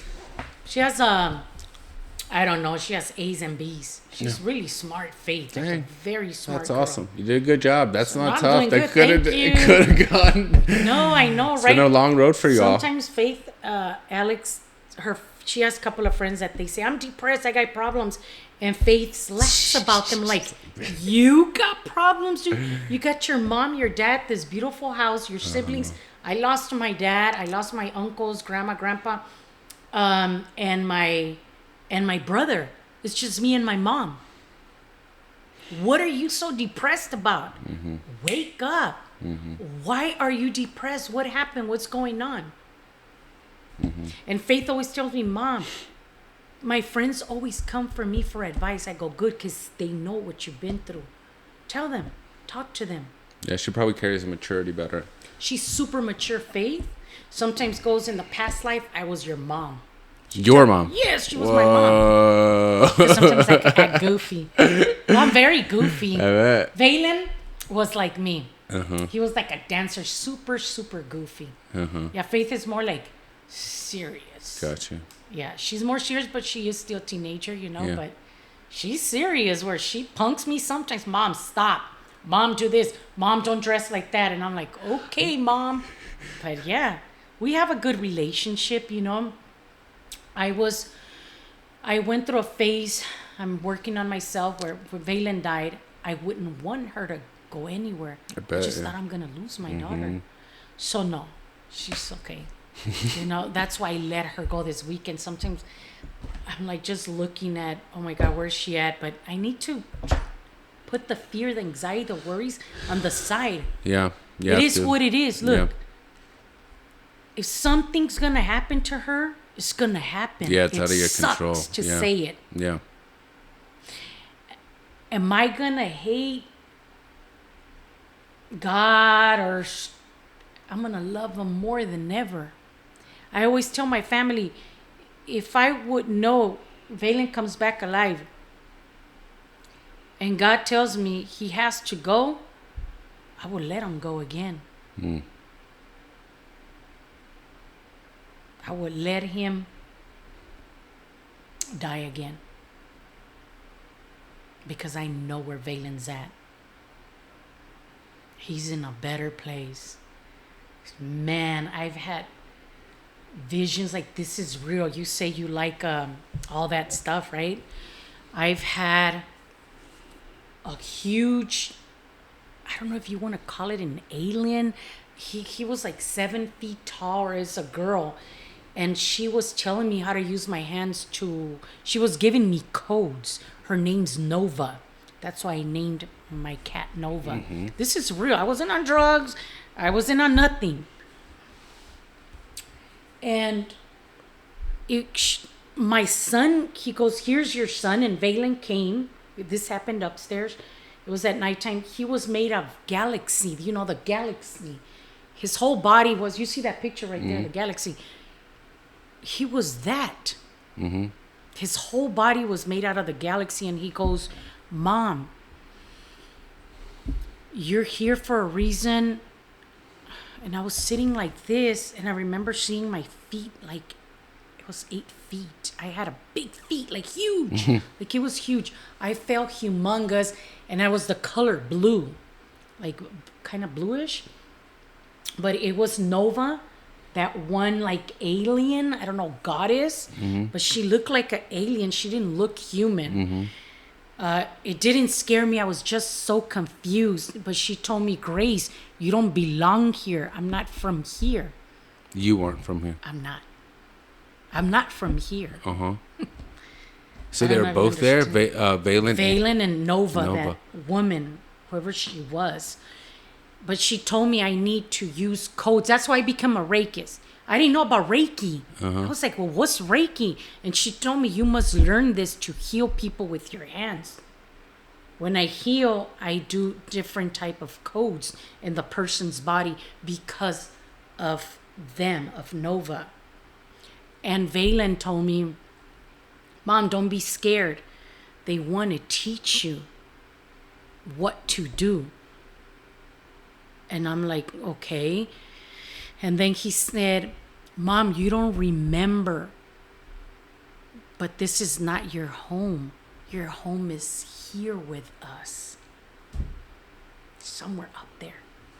And I said, how come I can't remember? He goes, you can't. But when you come back, Mom, you're going to remember everything, and then you're going to understand. And they came to you upstairs? This all happened in this house? Yeah. But it was the galaxy. They came spiritually. They came. Like, you know, they came like when something appears to you. Yeah. A ghost or something. I don't even like to call it a ghost. That's when I realized, bingo, that's the spiral. I'm not from here. My mom's not my real mom. My father's not my real father. I have a mother up there, and sometimes I hear her. Sometimes I miss my mother. I miss her. I miss my mom. I could hear her. She calls me. And I'm like, Mom, I need you. I need you so much. And it's not this mother. No. She's my mother, earthly, like from earth. But my mom's up there. My family's up there. I miss them. But I'm not from here. That's why I was chosen to go through what I'm going through. Does that make sense? Because a lot of people, Alex, a lot of people will go crazy if you lose a son. People tell me, Grace, I'm going to kill myself if that happens. I go, you don't know until it happens to you how strong you are. The strong survive, but you have to put work. This wasn't easy to me, be sitting here talking to you like this. I'm normal. It's not easy. I went to school. I put the work, sweat. I paid my way. I paid over $15,000 for everything that I've learned. Alex, I'm debt free too. I paid every single penny back.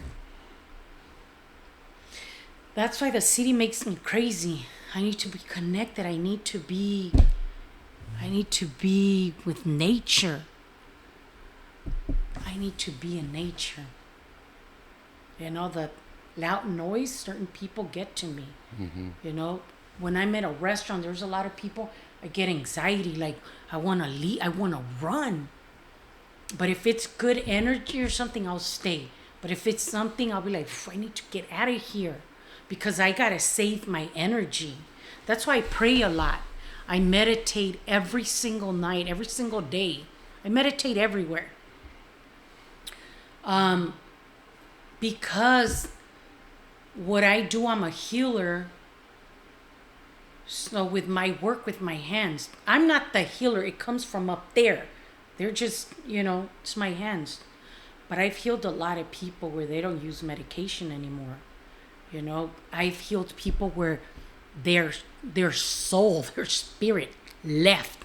You see back there, it's my massage bed. One of the toppest ones. Beautiful. So I lay it here and I do my work with different music. I sing. I touch them with respect, There's men, maybe you're age 40 years old, I don't know, that cry like babies. Here, they'll sit here and they cry. They're like, I can't even cry like this with my own wife. And they give me hugs, and I'm like, what did I just do? They're happy. I've had, like I said, downstairs here, I've had about 34 people, even Christians, that don't believe in that. They're like, holy shit, Grace. You got to hear me. I got to do that for you. Yeah. If one day you're down. Absolutely. I'm not that preschool teacher. I am, though. I go do my job.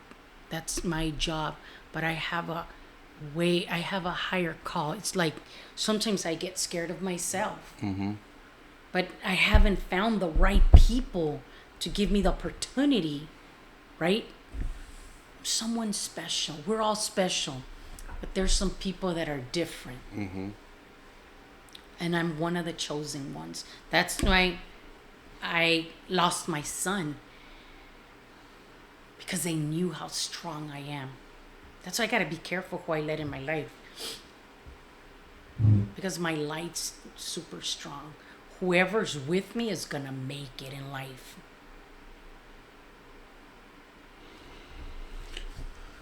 This is it. I'm with you 100%. I wasn't expecting this last part, but it all makes sense based on what I knew about you and based on what I just learned. Do you think you will, in this next chapter of your life, you will work more in that area? And like kind of a healing with adults, more in a spiritual, metaphysical type realm? Okay. There's more. It's in me. Why not use it? I came to earth to do that. I'm one of the chosen ones. There's certain people.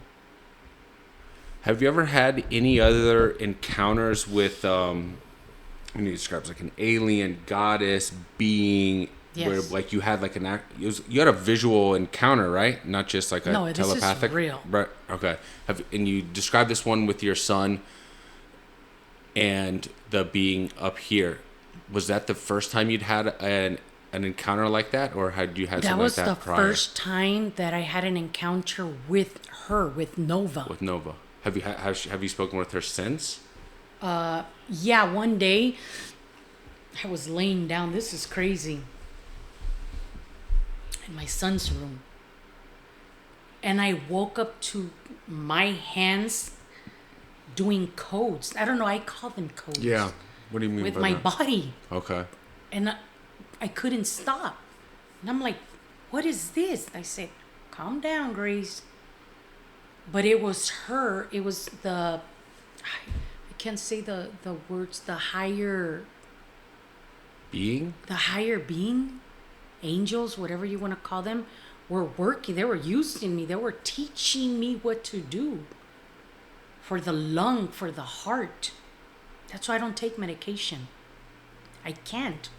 Unless if I break, of course, Alex, if I break my bones or something. Right. But if I could get away with it and eat healthy and exercise, why do I need to take a pill, a drug? Right. Why?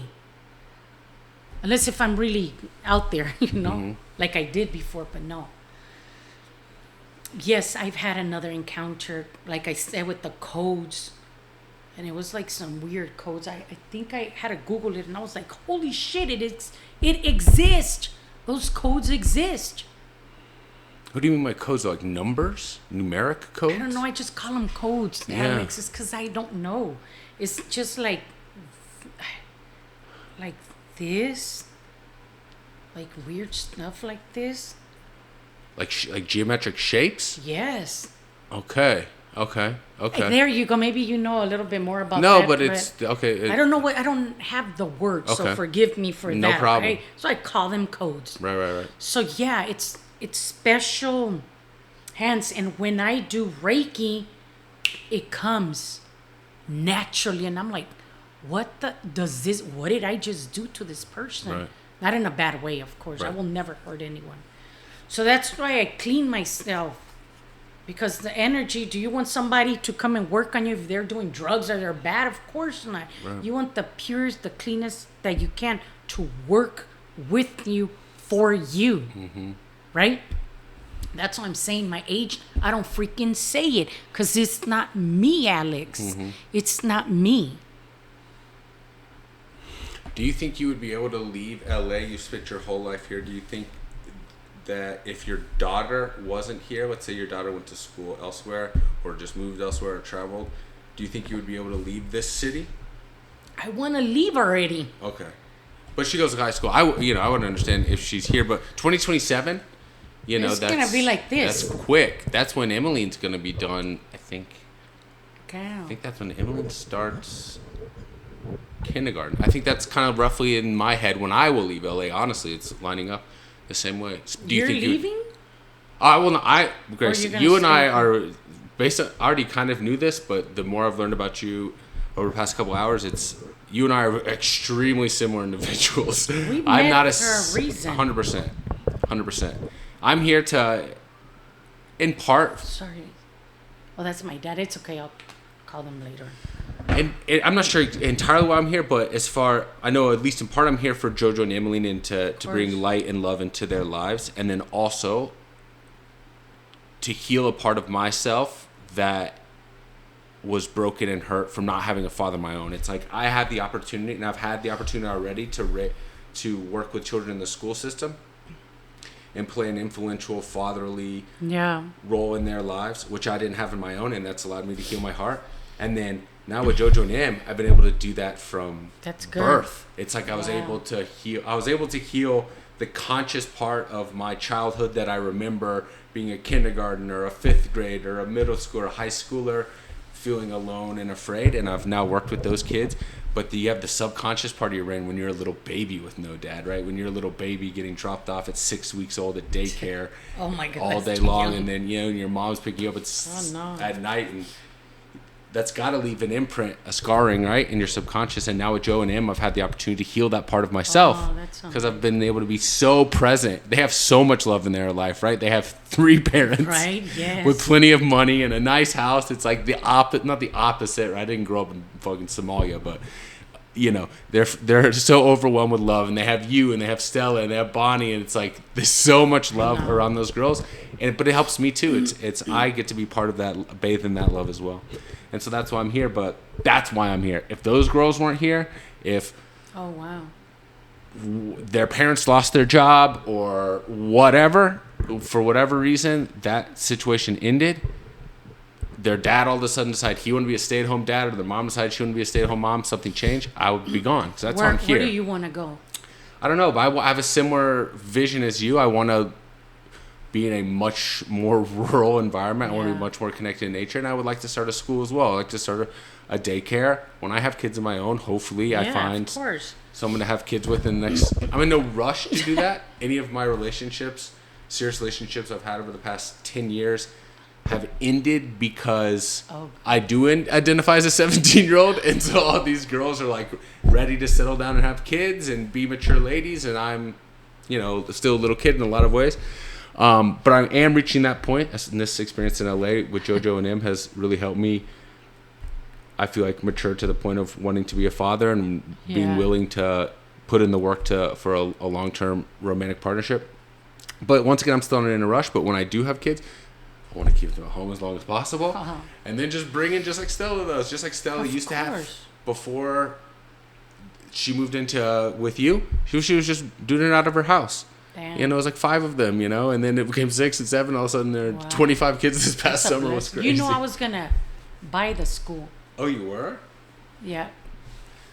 So but not for you. You shouldn't be in LA if you don't want to do it in LA. I don't know. The only way I'm gonna stay in LA is if Faith stays in LA. Like, what if she goes to no, US, like she's UCLA? Not gonna stay in LA. Okay, no. Okay. I don't think so. She wants to travel, and if she does, I'm still not staying in LA. Right. Right. I just don't want to. I don't. I would move like. I'll stay in California. Does that make sense? Because California still has like places that have the country. Unless if I meet the love of my life that's from another damn state. Let's say Idaho. Then I'm going to go with him. I'll follow him. I'll do anything, you know, if the relationship is good. If I meet somebody here, I fall in love, I get married, then I'm going to stay here. But do I want to stay here? No.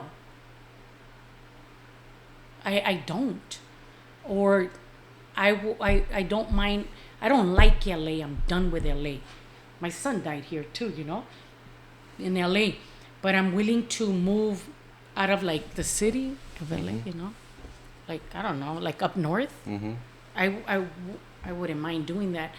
But I got offered to take over the preschool. And I think I was scared, Alex.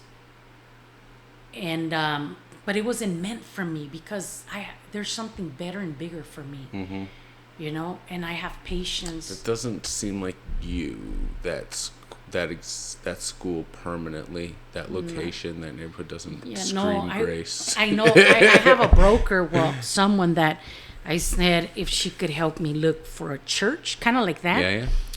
Or a commercial place. Yeah. But it's expensive. They wanted $15,000. I said, you nuts? A month? Yeah, crazy. It was like 3,000 something square feet, huge. I said, no. It was this other thing about LA. The It was terrible, Alex. Yeah. So, I don't know. I'm just having patience. You know, I'm being patient. But I do want to do it. I'm ready. I could do it. I could open my own school already if I want to. Either I open my own school or I move out and I buy my own house in the desert. And I know that I could open, like Stella, my school wherever I buy my house. I can't afford it here. Not by myself with my income, no. But in the outskirts, yeah. But my sister-in-law, she's a business person. She said, Grace, why don't you just open your business? That income's going to give you money to buy your dream house. But I want to, I have dreams. If it's my school, I have so many things. The other one, last time I was meditating outside, and I visualize either a home with a big property and a beautiful landscape. I mean, separated from my house, of course, and have like a sanctuary, like a retreat or whatever you want to call it, where I want to have waterfalls, like a pretty waterfall, benches with beautiful trees and plants. So I want to run also a meditative school. Does that make sense? And that's going to be my income. I want to be my own boss, you know?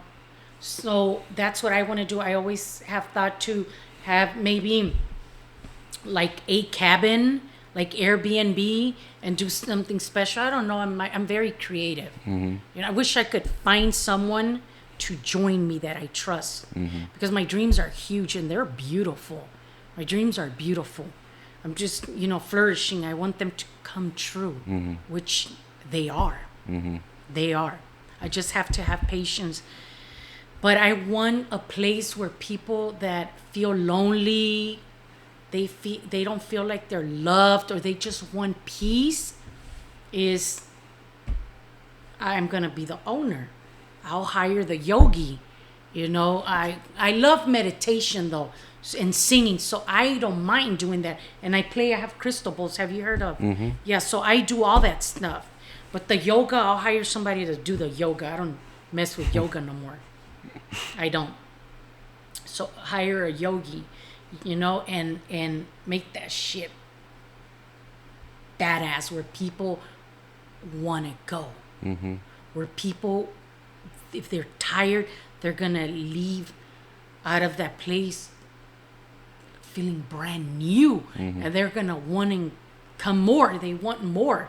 That's what I want. And also if I open my preschool, because I could do both.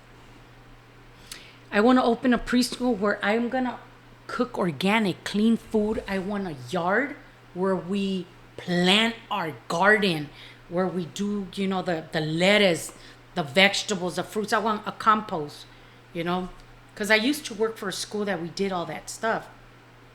But they shut it down. Somebody was stealing all the money, the state, so they shut us down. So I started looking like, wow, I like that. You know, kids need love. I see so many kids, Alex.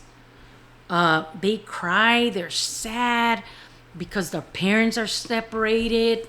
That's when I come in. I give them, whoever has me and hire me, Miss Stella is very blessed with me because I give so much love. I will never hurt a kid. But yeah, they get me mad and I'm freaking strict. I will never hurt a child. Never. I always also, when I was like in my early 20s, I wanted to open an orphanage home. I like all that stuff. I love it. That's next level. Yeah, I love it. That's a lot. You know, I'm not going to have no more kids. Can I probably have kids? Yeah. But I don't want to have no more kids. The kids are the ones that need a mother and a father. That's when I come in. Will I adopt a child? Hell yes. I wouldn't mind adopting a kid. I wanted to, and Faith said no. She gets jealous. I said, she goes, adopt them once I'm gone. So that's why we adopted Nova. And we treat her, she's so spoiled, Alex. We kiss her. We treat her like she wears diapers and shit. But I always used to pray to meet a man that has kids already. Since I lost my son, I always prayed, oh my God. And Faith too. Mom, I wish and I pray that you find a man that has kids. This was when when Valen had just died. I go, why, Mama? Because I want a brother or sister. Where she wanted a brother. She was yearning for that. You know what I mean? And me too. I was like I want a kid. And I was like, Faith, let's go adopt the kid. Let's go get one. Yeah, because my boyfriend is old. Can he have kids? I'm pretty sure he could, but you never know, you know? I was like, no. So I wouldn't mind meeting someone that has kids, but I don't want drama. Right. And then I said, you know what? I started changing my mind. I said, am I selfish for thinking I want to find a man that's never been married and has no kids? I want no drama anymore. I'm done with it. So I don't even mind meeting someone that doesn't have kids, never had kids, and doesn't want to have kids. Because all this love is going to combine together. That's going to be my my love, my baby. It's just me and that partner, you know what I mean? I want to meet someone that we're going to build something, an empire. I'm not talking about something small. It's going to be huge. That we're going to be known. They're going to talk about us. That's what's going to happen. I want to write a book too, Alex. That's my dream. And hopefully you're around to see it if you don't leave far. No, I hope I'm right there with you. Sounds like we have similar dreams. You know. Thank you so much for doing this, Grace. I hope I have you back on. I want to hear more about these dreams and how they develop. And I hope we get out late. And I hope I don't know. I want to come visit your place and maybe we'll do something together. Yeah, we could collab, man. You could be the yoga instructor. You're hired on the spot. You know, kids, you know, if I have that too, I want to work with adults and then also have where there's the children come. Mm-hmm. And they all lay down and I do the meditative, you know. Mm-hmm. It's beautiful. You meditate, right? Yeah. Yeah. It's amazing. Kids need this. Everyone needs it. Yes. Everyone needs it, man. I wish I could. Yeah, I wish that vision that you just said is a beautiful one. Somehow, if you could bring that kind of peace and tranquility, not just in the kids, but to the parents as well. If you could somehow, that's where you really could start changing the world, or start changing community by community. If everyone's in such a rush to like go somewhere, Yeah. how many people how many of the parents that we know, that mutual parents of children that we know, it seems like a lot of them are in such a rush to go somewhere, but I wonder how many of them are stop and ask themselves where they're going. Yeah, probably nowhere. Home, sometimes work. You know, Yeah. sometimes I'm like that, and I don't care if I'm late now. Yeah. You know, It's just it's sad. seems like everyone just needs to slow down a little bit Yeah. and try to get a zoom out and get a bigger picture of what's going on, and realize like this is it. Like the moment is it. Like we can rush and get ready to go to school and get there on time, and it's like for what? Or like getting ready is it. Like brushing the hair is it. It's not like there's like a prize for getting to school on time or whatever. No. It's not. Let me tell you another thing about you. You're an amazing person, Alex. Know that. And you have such a bright light in you that you probably don't even know. Just know that. And I have never, and not just because you're sitting here talking to me and me talking to you, but I have to tell you, because I have to. You need to hear this. I'm not sure if they've told you before. And if they did, good. When I first seen you with the little girls, I thought you were the dad. I said, oh my God, his daughters are so cute. And da-da-da-da. Then I started seeing the other parents, and I'm like, oh, maybe he the brother or something. Like, I got confused. But I did ask Jojo, is that your dad? She's like laughing. No, that's my nanny. Oh, okay, cool. And then just me seeing you more times sometimes, because you go in there like super fast and you leave, but your light is amazing. You are a gift to this world. You're a gift to the children. And whatever you went through, give thanks to it. Give thanks, because you are who you are because what you went through, Alex. And you should be proud of yourself. These kids, man, they love you. And I respect you for being such an amazing, such a beautiful person to all the kids in Jojo and Emmy and to their parents.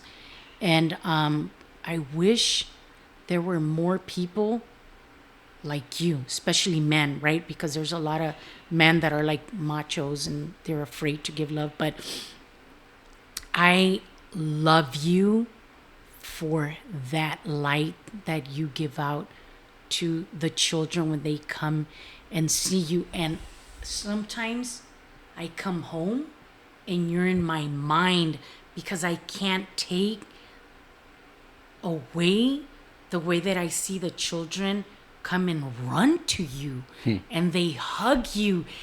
And I'm like, God, like, why can't people be like this? I consider myself one of them too, No, I know. I know. I see you. I see me and you. Yeah, that's why I'm sitting here. Alex, tap yourself on the back, man. And your mom raised such a good man. And just know, whatever happens in your life, if you ever meet a woman, or if you don't, or if you don't have kids, you're here for a reason. And know that reason is you to be light and love the kids that don't have love. That's you. Thank you for telling me that, reminding me that. I've had to relearn that the last few years, and thank you. That's, coming from you, that's powerful, because you're a real person. You're a true person. You're a powerful person, and like, I believe in you, and I trust you. In a lot of ways, I believe in you and trust you, like, way more than people I've known for decades or... May I? Yeah. Just know, Alex, you are loved. And you're such a wonderful person. And whatever happens, keep going.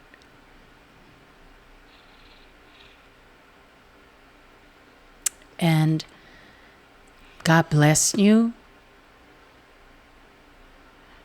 And I'm very blessed that I met you because, like I said, I don't trust a lot of people, but I trust you. I see that love in you. And you have a beautiful mother. That's all that matters.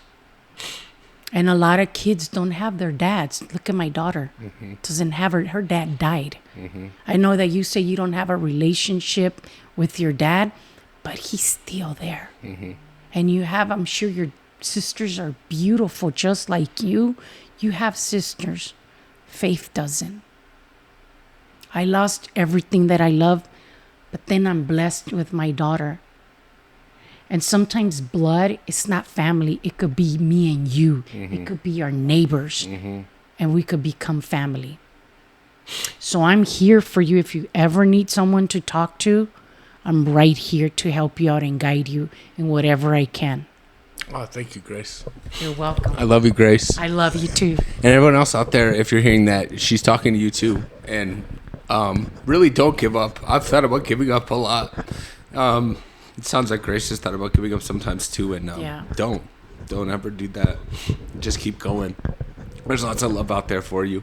And like Grace just said, it doesn't have to be your family. There's other people out there. Yeah. That can be there, that you can love, and that can love you back. Thank you, Grace. You're the best. This is You're awesome. welcome. Bye, everyone. We'll talk to you soon.